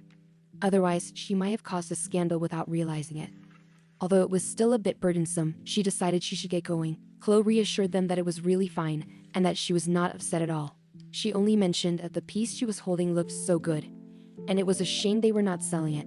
Just then, Agate appeared and remarked that, to someone with no taste, it might look good. Chloe wondered how Agate had gotten in, since the store should have been closed off that day for her reservation.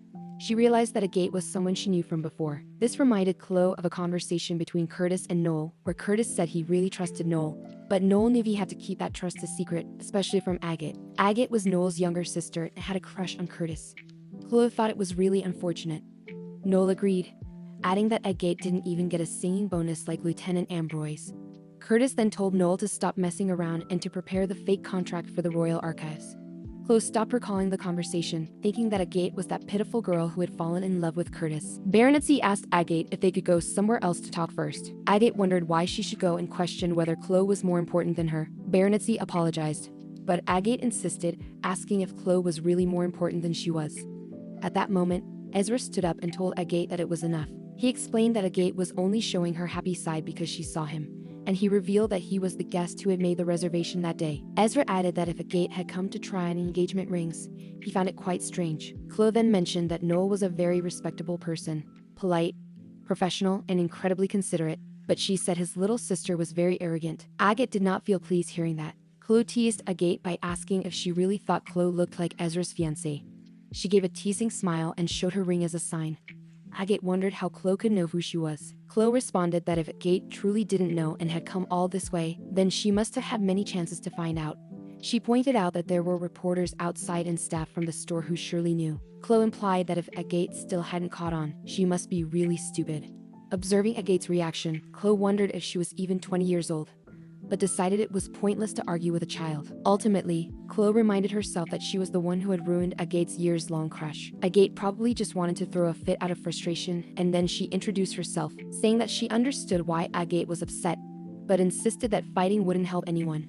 Baronetcy appeared caught in the middle of the situation. Suddenly, Agate called the whole thing shameless and accused Chloe of showing up with her paramour on the very first day of the marriage. Chloe wondered who this paramour was, then looked at everyone else and pointed out that there was a man with them. Ezra told Agate that he had no idea what they were talking about. Agate shouted at him not to play dumb, and insisted that he had introduced Chloe to his family as the woman he was going to marry, and that every guard knew about it. Everyone was surprised to hear this. Chloe called Ezra a pathetic man who couldn't even tell his mother the truth and accused him of not wanting to get married, so he used his sister's name instead. The scene reminded them of an incident 2 months earlier, when Ezra had been tired of the constant nagging to get married ever since he became an adult. He'd been drowning his frustration in alcohol, explaining that his older sister had inherited the title, responsibility, and even the estate, and that all he wanted was to live freely without any responsibility or authority. One of his friends wondered why Ezra was being forced to get married by others. The others joked about it, saying it was thanks to Ezra that his parents were basically immortal and insisted they wouldn't rest until they saw Ezra married. Then a man suggested an idea. Ezra should lie to his parents and say he was dating Chloe. Ezra asked George if he was out of his mind. George replied that if Ezra told his parents he was marrying Chloe, they would go nuts.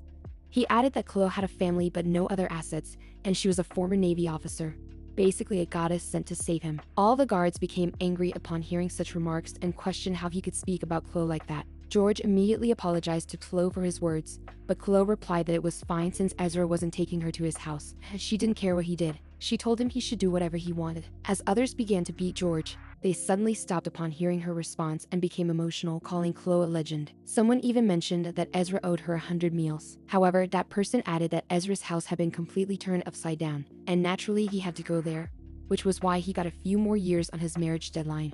To thank Chloe, Ezra had brought many gifts along with fancy sweets for Chloe. Chloe and her sister thought those sweets were really delicious. Ezra explained that it was just a drunken joke that had gotten way out of hand. Agate told him not to lie and questioned what kind of noble woman would tarnish her own reputation for a few sweets. Chloe thought that a few sweets were not so bad, and unlike Mealing, at least she got to eat them. Agate said that Ezra was so naive, pointing out that Chloe had dumped him after just 2 months and married Curtis, yet he was still defending her. Chloe thought it was really a headache and realized that this was how people thought about her. She then mentioned that she understood why Agate had misunderstood the situation. Agate remarked that it was quite funny for Chloe to call it a misunderstanding, especially since she had a paramour from the very first day of her marriage. She asked whether Curtis even knew about it. Chloe replied that the Archduchess had assigned Ezra as her escort. Agate said she was sure that Curtis wouldn't have known about Chloe's affair. Chloe agreed and admitted that she didn't realize she was committing an affair herself, so how could Curtis have known? She then added that there were 2 things she wanted to say. First, she had eyes as well, and although they might have been close, did Agate seriously think she would date Ezra? Being paired with him felt like a personal insult, which made Ezra wonder what was wrong with him. Agate remained unsatisfied, insisting it was a misunderstanding. Chloe then said her second point. She knew Agate didn't like her, but Agate was only a sergeant while Chloe was a lieutenant, meaning she outtrained Agate. Agate mentioned that she was currently on leave. Chloe responded that, at present, Agate was just the daughter of Count Monfils, and she guessed that made Chloe the Archduchess of the Burg with a rank far higher than Agate's. Agate shouted about who recognized Chloe as the Archduchess, but Chloe only mentioned Curtis. Since Agate knew this, Chloe did not need Agate's recognition. Chloe approached and told Agate that she was neither Evanes nor Burg. Agate felt very bad and began to cry. Chloe wondered if Agate was crying because of the Archduke, but Agate denied it, saying that even if she were, it had nothing to do with Chloe. Chloe then asked if Agate really liked Curtis that much. Crying, Agate asked if Chloe was trying to provoke her. Chloe replied that it was not only that, but Agate's tears seemed too precious to be wasted.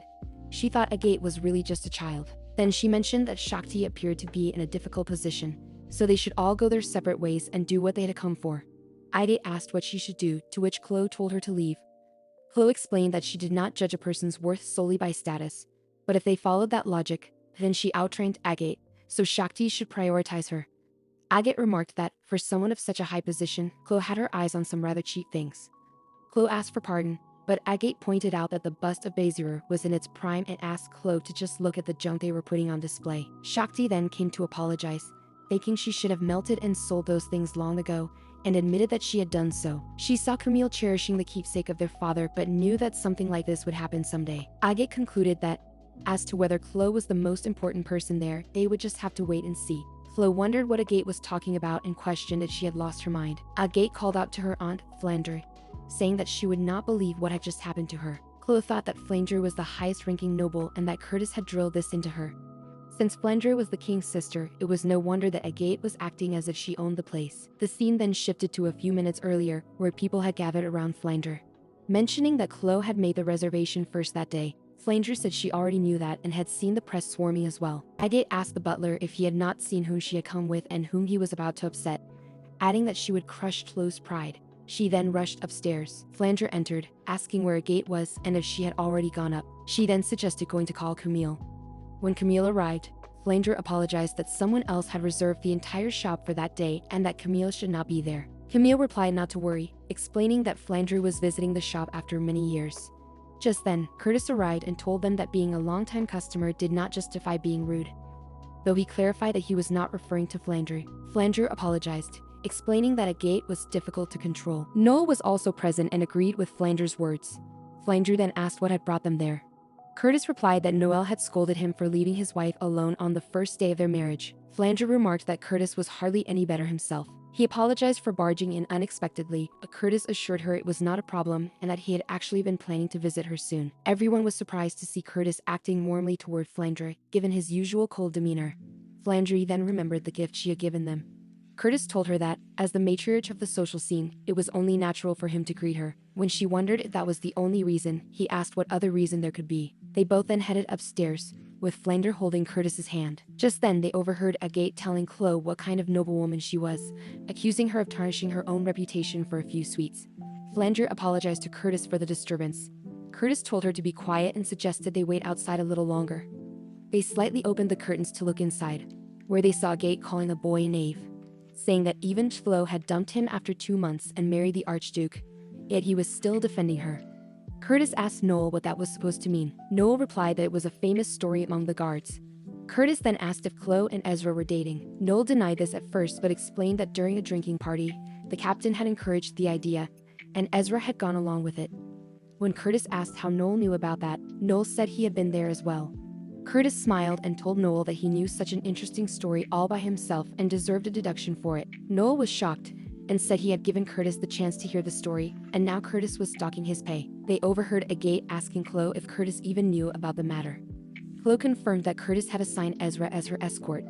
Agate was sure Curtis could not have known about Chloe's affair with Ezra. Chloe agreed, but added that since she didn't realize she was committing an affair, how could Curtis have known? Curtis looked at Noel and said it was thanks to him that Curtis hadn't married Agate.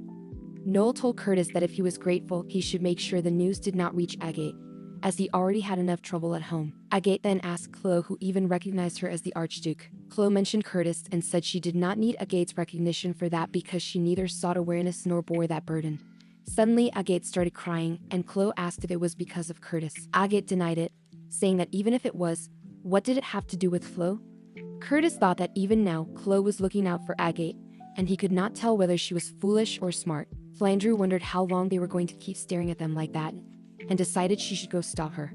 As she entered, Agate met her, telling her that she would not believe what had just happened to her. Flandreau asked not to be called aunt in front of others. Chloe bowed slightly to greet Flandreau and introduce herself. Flandreau remarked that Chloe was the Archduchess who had married just the day before, and despite having served in the army for so long, she seemed unfamiliar with noble etiquette. Chloe thought she should have expected this as soon as Agate began acting up, and she apologized sincerely, promising to do better. Agate then pointed at some cheap products, saying those were the things Chloe liked and even threatened her with them. Agate added that by her logic, Flandreau must be cheap as well. Flandreau was shocked and asked what she meant. Agate explained that Camille and Baronetcy had mentioned it before, and that those items were gifts from the late king when Flandreau was a child. Agate was shocked to hear this. Just then, Curtis entered and said he wanted to gift something to Chloe from the store where his sister used to shop. Flandreau explained that several tiaras and a necklace made by the former king for Princess Mariette were also mixed in with the items. Chloe then understood why those girls had not wanted to show her those pieces. Since Marcus Flandreau was publicly aligned with the king, his relationship with Curtis would be awkward, and thus they were trying to avoid any unnecessary friction. Flandreau noticed the princess's crown on Iris' head and asked if she liked the tiara. Iris said it was truly beautiful. Flandreau smiled as she touched the crown and mentioned that her father often forgot her age, and no matter how much she liked it, she could not wear the tiara at 20, so these were unsold treasures left behind. Camille added that because these were items her father had crafted with such devotion, she could not bring herself to dispose of them. She was very fond of them, especially since the filigree work could not be matched by anyone else's skill. Flandreau appreciated Camille, saying that she herself had not been very active recently because, at her age, she was no longer in a position to purchase more gems. Curtis then asked permission to formally introduce Chloe. Flandreau remarked that their meeting seemed like fate. Chloe wondered if Flandreau was feeling hot since she kept fanning herself, although it did not seem hot there. Suddenly, Agate called out to Curtis, claiming it was all a lie and that she had done nothing of the sort. Curtis grabbed Chloe's shoulders and affirmed that it was indeed true. Agate could hardly believe it and asked how Curtis could marry such a woman while leaving her behind. Curtis replied that he had hoped Agate had learned her lesson from the incident in Carrion, but she was still as reckless as ever. He added that there was a time when he had considered her as a candidate for Grand Duchess, but seeing her rash behavior now, it seemed his choice had been correct. He clarified that the marriage was not about leaving Agate and that social standing did not dictate the depth of his affection. Agate insisted that she really loved him and had joined the royal guard just for him. Curtis wondered who had told her to join, noting how emotional she was becoming before the situation flared up again. He then apologized to Agate but promised they would have ice cream next time. Noel apologized as well, saying that since the warrant officer was present, perhaps he could excuse them for a bit. Curtis agreed. Noel thought to himself to just let Curtis handle the immature child and then took Agate away. Meanwhile, Chloe's sister and the lady working in the jewelry shop relaxed for a while. Flandreau apologized to Curtis, saying that she truly had not known Agate would be there. Curtis replied that it would have been even more problematic if she had known. Flandreau further remarked that Curtis still spoke so bluntly without any affection, and that was enough. She then asked Chloe to introduce the two young ladies. Chloe agreed and said that they were his younger siblings, Lee and Iris. Both bowed their heads respectfully to Flandreau. Flandreau asked if the child was also Chloe's sibling. Chloe confirmed, explaining that Iris resembled their mother's side of the family, while she and Lee took after their father's side.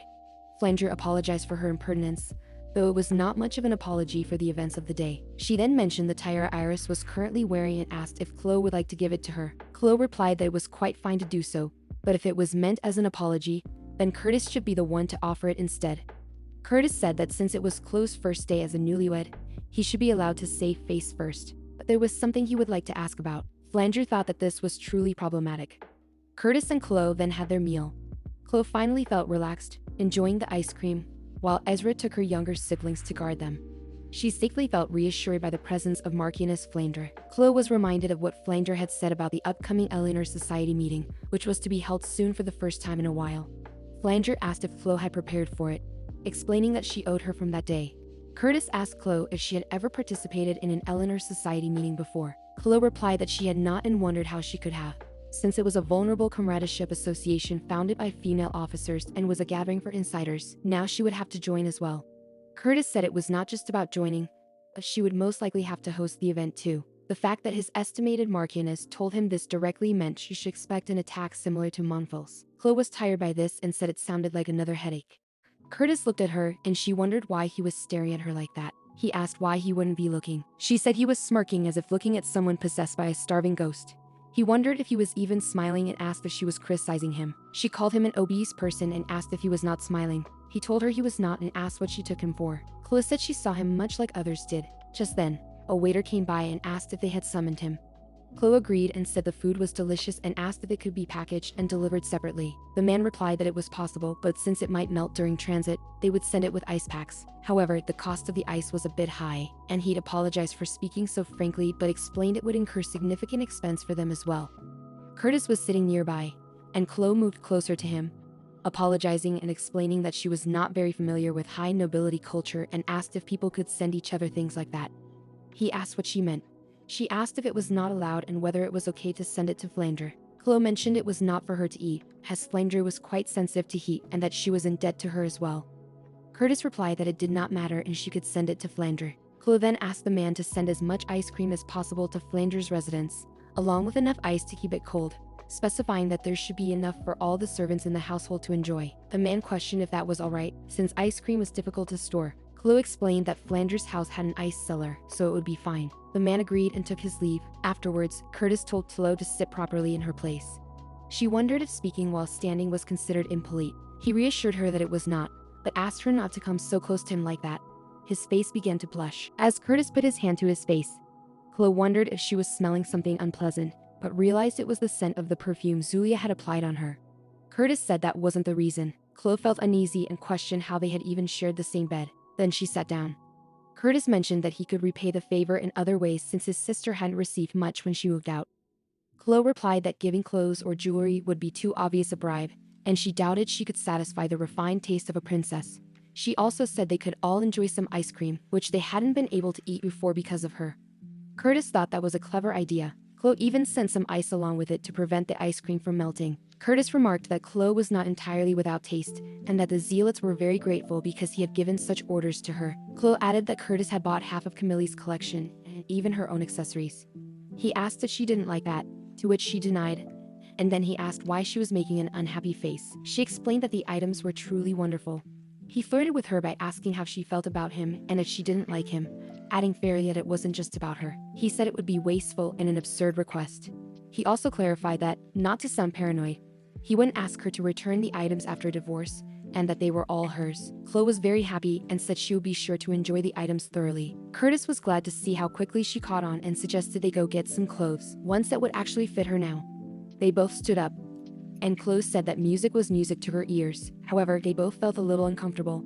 Curtis remarked that if Chloe was going to call clothes a waste as well, then she should just live uncomfortably. She responded by saying she would show him what real extravagance looked like. They went to a clothing shop where Chloe expressed a preference for boots over stiff shoes, asking for linked pigskin to be used and for the heels to be kept low. The shop assistant girl commented that she had a distinct taste and asked what kind of hat she would like. Chloe looked at the hats and said they didn't suit her. She would rather have a variety of hair accessories. The man pointed out that she would still need protection from the sun. Chloe then asked to make the hat brim short with a simple design. Curtis sat nearby enjoying tea and thought that Chloe seemed to be enjoying herself. He mentioned that she looked completely different when she zoned out at the jeweler. Chloe explained that she had ordered clothes from Lee and Iris a long time ago and couldn't wear the same outfit to school every day, especially at law school where she interacted with many upperclassmen. Curtis noted that while Chloe wore just a uniform, she replied that this was why the military looked appealing. Iris, she said, was the kind of girl who would stand out wherever she went, and their neighbors found her adorable. However, the outside world was harsh. Even nearby schools had rejected her application. Therefore, Chloe figured that at the very least, she should dress well, so no one would look down on her. Curtis then suggested hiring a housekeeper for her home. Chloe was surprised to hear such a suggestion and remarked that even a ducal house would at least have a tutor. However, she still hesitated, explaining that no matter how noble the family, it was uncommon for younger siblings to live with a married sister. She also mentioned that she worked hard to raise them on a salary of 40,000 sing, and at least Eric did not need new clothes. Curtis thought that she had spent quite a bit dressing her family and encouraged her to keep going, noting that the blue fabric was quite nice. The lady at the shop mentioned that Curtis had an excellent eye, as the fabric came from across the coast, from Tawai. Chloe was shocked and thought that just mentioning the name would double the price, which was really terrifying. Curtis then asked Chloe to use the whole roll, insisting that it would suit her well. When Chloe was shocked, Curtis wondered why she reacted that way.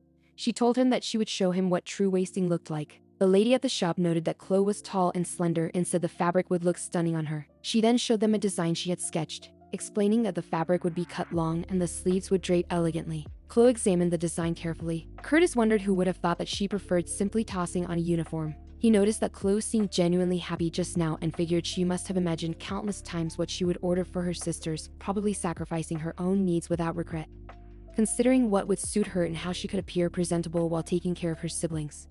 Seeing her like that, he was truly glad he had brought her there. Chloe then showed him the bill and asked what he thought, proudly presenting what she called the real wasting. Curtis took the bill and Chloe, clearly pleased, asked if he was surprised and said she also knew how to spend on clothes. Curtis responded by saying that he really should buy a house. Chloe asked why he suddenly had such a plan. Curtis explained that it would be the house where her family used to live, suggesting that they could sell it since the clothes and jewelry made it dangerous for the Duchess family to live on such a busy street. Chloe agreed that a temporary move was fine, but insisted they would not sell the house. When Curtis asked for the reason, Chloe revealed that she didn't know when her parents might return. Curtis felt really bad that the irresponsible couple had been abroad for many years. He mentioned that the new house would become well known soon anyway, and they would be able to find it. Still, Chloe said it wasn't just because of her parents. She asked him to imagine how ridiculous it would be to live in the house of an ex-husband after a divorce. Curtis felt bad being reminded of divorce but agreed after giving it some thought. Chloe noticed that Curtis had stopped talking and wondered if he was already getting bored or if he had never had to wait while a woman shopped for clothes. She then looked at herself, thinking that even though the clothes were expensive and nice, they still felt awkward, perhaps because she knew they weren't truly her style and she didn't like how they suited her. However, Curtis insisted that the clothes really suited her and told her to stop staring at the mirror. She realized he didn't seem quite fine and wondered if she had heard him correctly. Chloe thought that Curtis would never say anything like that. She noticed that the outfit looked really nice on her, even though it was a style she had never worn before, so it felt awkward at first. However, it was also comfortable and pretty.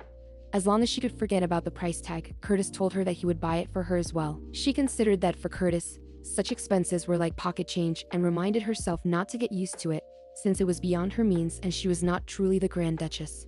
But the marriage was only a performance, and once she stepped down from the stage and returned to her real self, she didn't want to be the only one feeling shabby. While they were traveling in the carriage, she noticed a wound on Curtis's hand and wondered if he was alright. Although it seemed like he cared, he appeared as usual, which confused her. Curtis remarked that she had somehow managed to pull off being the Grand Duchess that day, but he couldn't do it every time. When she asked if he was evaluating her performance, he replied that was why he had sent her siblings. He warned that the people they would meet in society from now on wouldn't be easy, especially for a woman like Agathe, and it would be hard for her too. Chloe wondered if he spoke as if he had lived as a woman. Curtis told her that if she had complaints, she could badmouth men and suggested she avoid contacting Ezra for a while. Surprised, she listened as he explained that he didn't care about what had happened before, but since she was currently his wife, it would be problematic for her to get needlessly involved with another man. She agreed after hearing this and assured him that there was nothing to worry about. She was only friends with Ezra. It wasn't the kind of thing people would gossip about, and most of the team knew the truth. Curtis said that he didn't care and advised her not to stir things up unnecessarily. She agreed, but Curtis went on to say that there was no such thing as friendship between a man and a woman. She was genuinely confused by this, thinking it was nonsense, and believed he wouldn't understand since he was a loner. Curtis admitted he didn't know what she was thinking, but insisted that the situation was surely unpleasant. She looked at him with a pitiful expression, thinking that working with a man who didn't even believe in friendship meant she shouldn't expect any friendship bonus from him. The scene then shifted to Noel, who was sitting in a carriage with his sister. She was crying intensely, saying she had known from the moment she heard a woman would be the adjutant, which was why she insisted that she should be the adjutant. Noel agreed that she had failed and asked what else they could do. He even suggested she should just give up, acknowledging that her struggle was causing their mother headaches. He added that their mother couldn't even sleep because Agate hadn't gotten married. Agate, still crying, begged him to just tell their mother to take sleeping medicine. She thought it was just insomnia and that medicine could fix it, but a marriage with the Grand Duke couldn't be fixed so easily. It felt really unfair because she loved Curtis so much, yet her heart couldn't even reach the tips of his toes. She recalled her thoughts about Chloe, believing that Chloe didn't even love Curtis and seemed to outright despise him. Noel asked Agate to let it go, explaining that Curtis really didn't have any feelings for her, something she had known already for 3 years, even after all the humiliation she had endured. Agate called him to insist that he shouldn't call it humiliation, and then rushed out of the carriage, telling him she was very serious. Noel was irritated by her behavior, and when the carriage driver asked if he should go after Agate, Noel said to forget it, reasoning that she would come back when she was hungry and he just needed to wait for her to cool off. Agate thought to herself that she really hated everyone, her brother for bringing up things from 3 years ago, and the woman who married Curtis without even liking him. Her mother was pressuring her to marry without understanding her feelings, and Curtis, who was so amazing, would never marry her. She hated them all as if she would ever marry someone. Suddenly, she realized she was in a strange place and wondered where she was. She walked wherever her feet took her and ended up in a shabby, somewhat dangerous-looking area. She saw some people trading a white powder and thought about turning back. Then she heard noise coming from her room and looked through a window, seeing a lady who looked exactly like Noel.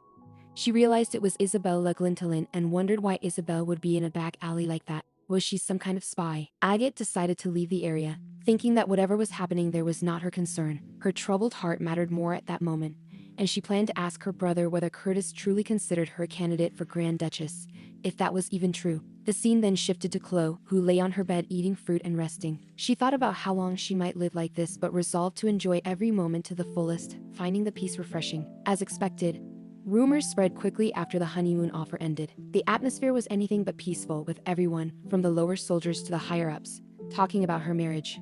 The Supreme Commander Victor summoned both Curtis and Chloe, first congratulating them on their marriage before informing them that he had a message from the king to deliver. The celebration of the marriage between Brigadier General Berg and Chloe, who was a royal guard.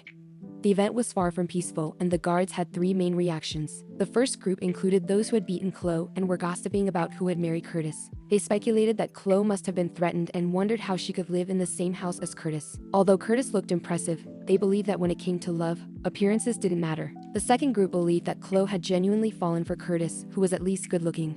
However, for the record, some mocked Chloe's intelligence by comparing it to that of a bedbug. They discussed her marriage, claiming that money and power were everything and anyone could do such things. They thought she was shameless if she had truly done what was rumored. The third opinion became the mainstream view. 2 guards were sitting together when one asked Matthew to remove something from his hair. Matthew was confused but did as asked. Ezra asked if that comment was meant for him, and both were shocked to see him there. Matthew quickly apologized, explaining that they had only been joking around. Ezra appeared angered and said that it was unacceptable for a royal guard to make jokes insulting another member of the royal guard. He warned that he would surely report to the 3rd squad leader how bold their jokes had become. Ezra further told them that if they continued to run their mouths like that, they wouldn't be able to enjoy life in the guard. Both agreed and left the area. George then came over, calling Ezra a dumbass, to which Ezra responded that it was all George's fault. George tried to calm him down, remarking that no one would have thought Chloe and Curtis would end up together, and suggested they have a meal. As they sat down, George asked if Ezra had heard anything from Chloe. Ezra wondered what there was to hear. George reminded him that Ezra used to guard Chloe and asked if she hadn't mentioned dating. Ezra denied it, insisting that he was telling the truth and suggested they just eat. George added that if he had been assigned to guard Chloe, he could have asked her about it. Then he asked why they hadn't formed a personal guard for Chloe now that she was royalty. Ezra wondered how he was supposed to know about that, and George replied that if Ezra, as the 2nd squad leader, didn't know, then who else would? Ezra insisted that he didn't know and mentioned that Commander Victor had summoned Chloe, so he would handle it. George wondered why Ezra was so upset. Ezra explained that it was because people kept talking about things he didn't really care about, and he asked George to stop asking as well. George just smiled and laughed, saying he only brought it up because Chloe seemed so happy now. He said he had heard that she came to work that day in a fancy mammoth stone car. He also recalled that Ezra and a friend, who used to badmouth Curtis along with Ezra until the last day, were suddenly surprised when Chloe announced she was marrying Curtis. It felt off to him, especially now that Chloe was royalty. Ezra thought that this wasn't the real reason he felt that way. At first, he was surprised, but mostly he just wanted to congratulate them, even though it had happened so suddenly. He hoped that if he ever met someone he truly loved someday, even his mother wouldn't object because of work anymore. But he also reflected on the wedding, where the bride should have been the most beautiful. Yet Chloe wore a uniform as if it was some political show. He remembered the bedsheet incident and wondered why the most private matters of a bedroom were made into a public spectacle. He thought that just because Chloe chose Curtis, she shouldn't have been disrespected. Many people marry bad men without realizing it, but Chloe knew nothing about Curtis. As his adjutant, she was closer than anyone else to see how ruthless Curtis really was. Ezra wondered why Chloe hadn't chosen him instead. George asked again if Ezra was truly not hurt by anything. Ezra insisted that he wasn't hurt, but George was surprised that Curtis and Chloe had kept their relationship so secret. Ezra thought it was a strange world to be involved with that man, and he worried that Chloe wouldn't be fine. It wasn't even something he wanted to know.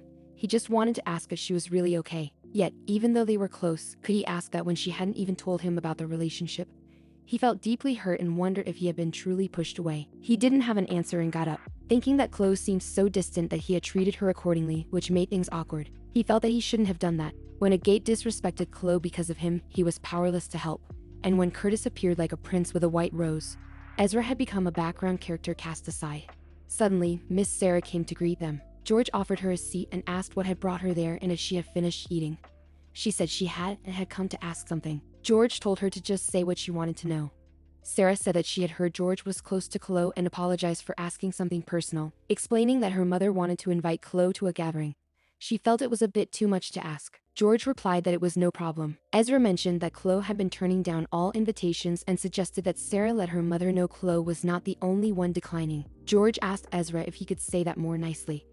Ezra agreed but added it was true since Sarah's mother had been rejected as well. He also mentioned that Chloe was his best friend, and if he could arrange an appointment, he would pass along Sarah's request. George then asked what Sarah thought about the idea of the three families having tea together at their house.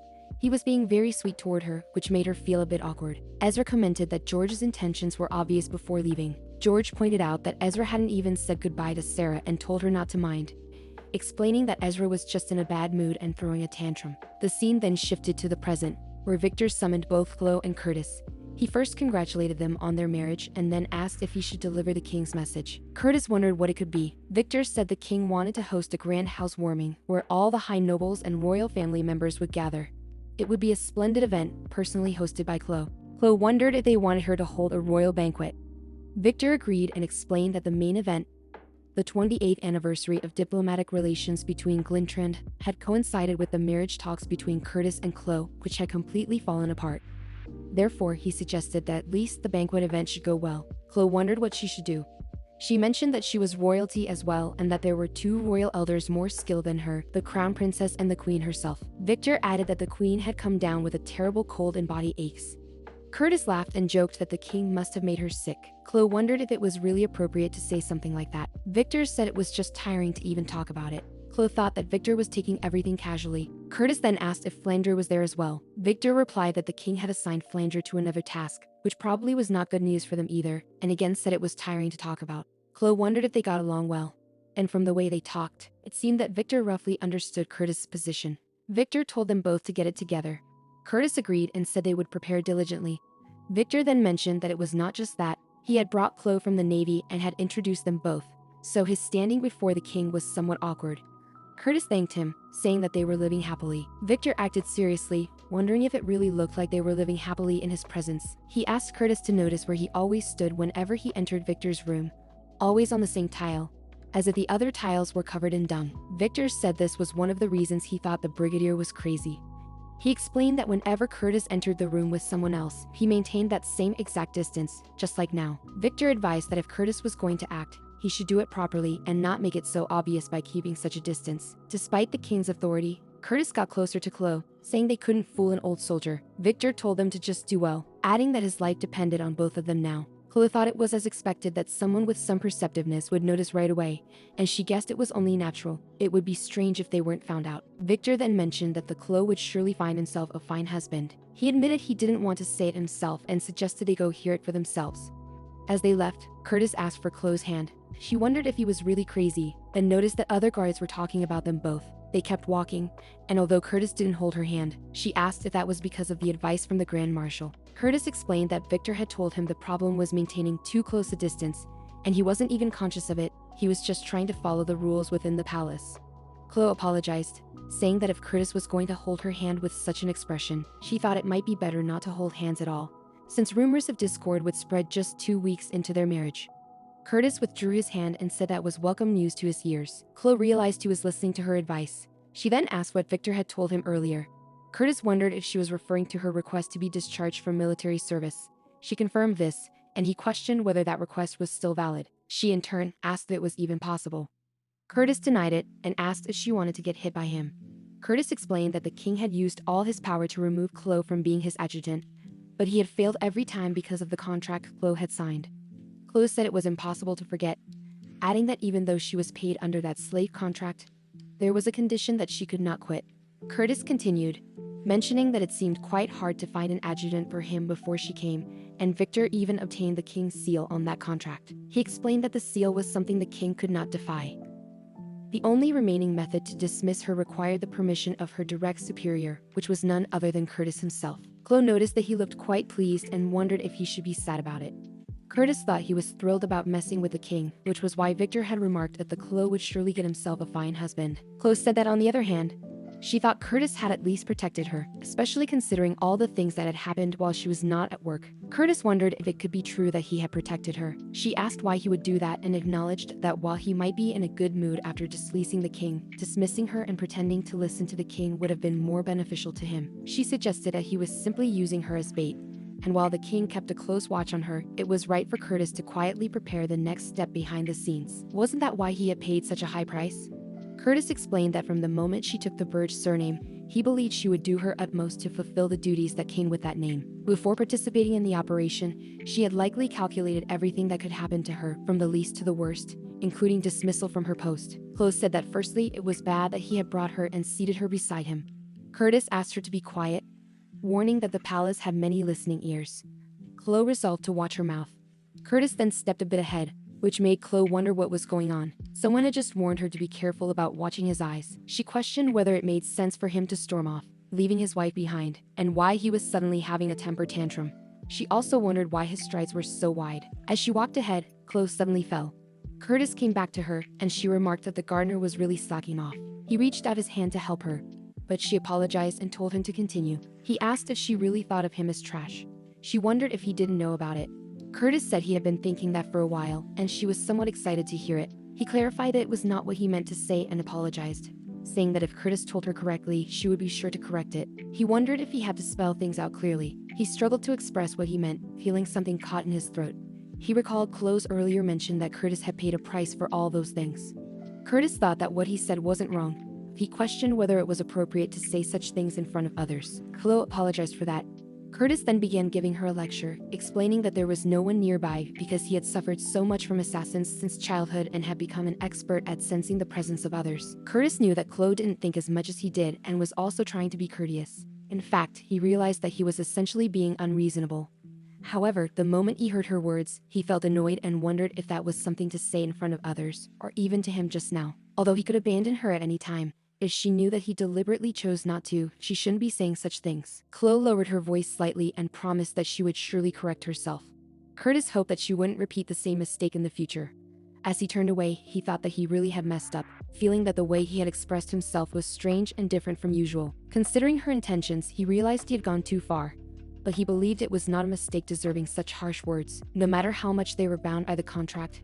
He thought that acting rashly towards someone who held such a weakness of his was the real problem. The frustration he felt must have stemmed from that. What bothered him most was Chloe's unpleasant expression toward him, which was simply because of that weakness. Chloe then said there was something she wanted to tell him. She thought he should apologize afterward, as he seemed offended. She addressed him formally as Brigadier General Berg. Curtis was confused, thinking something was missing. This was neither Brigadier General Nim nor Brigadier General Gaha, but simply Brigadier General. Chloe moved closer and asked if that was what he should be saying to her.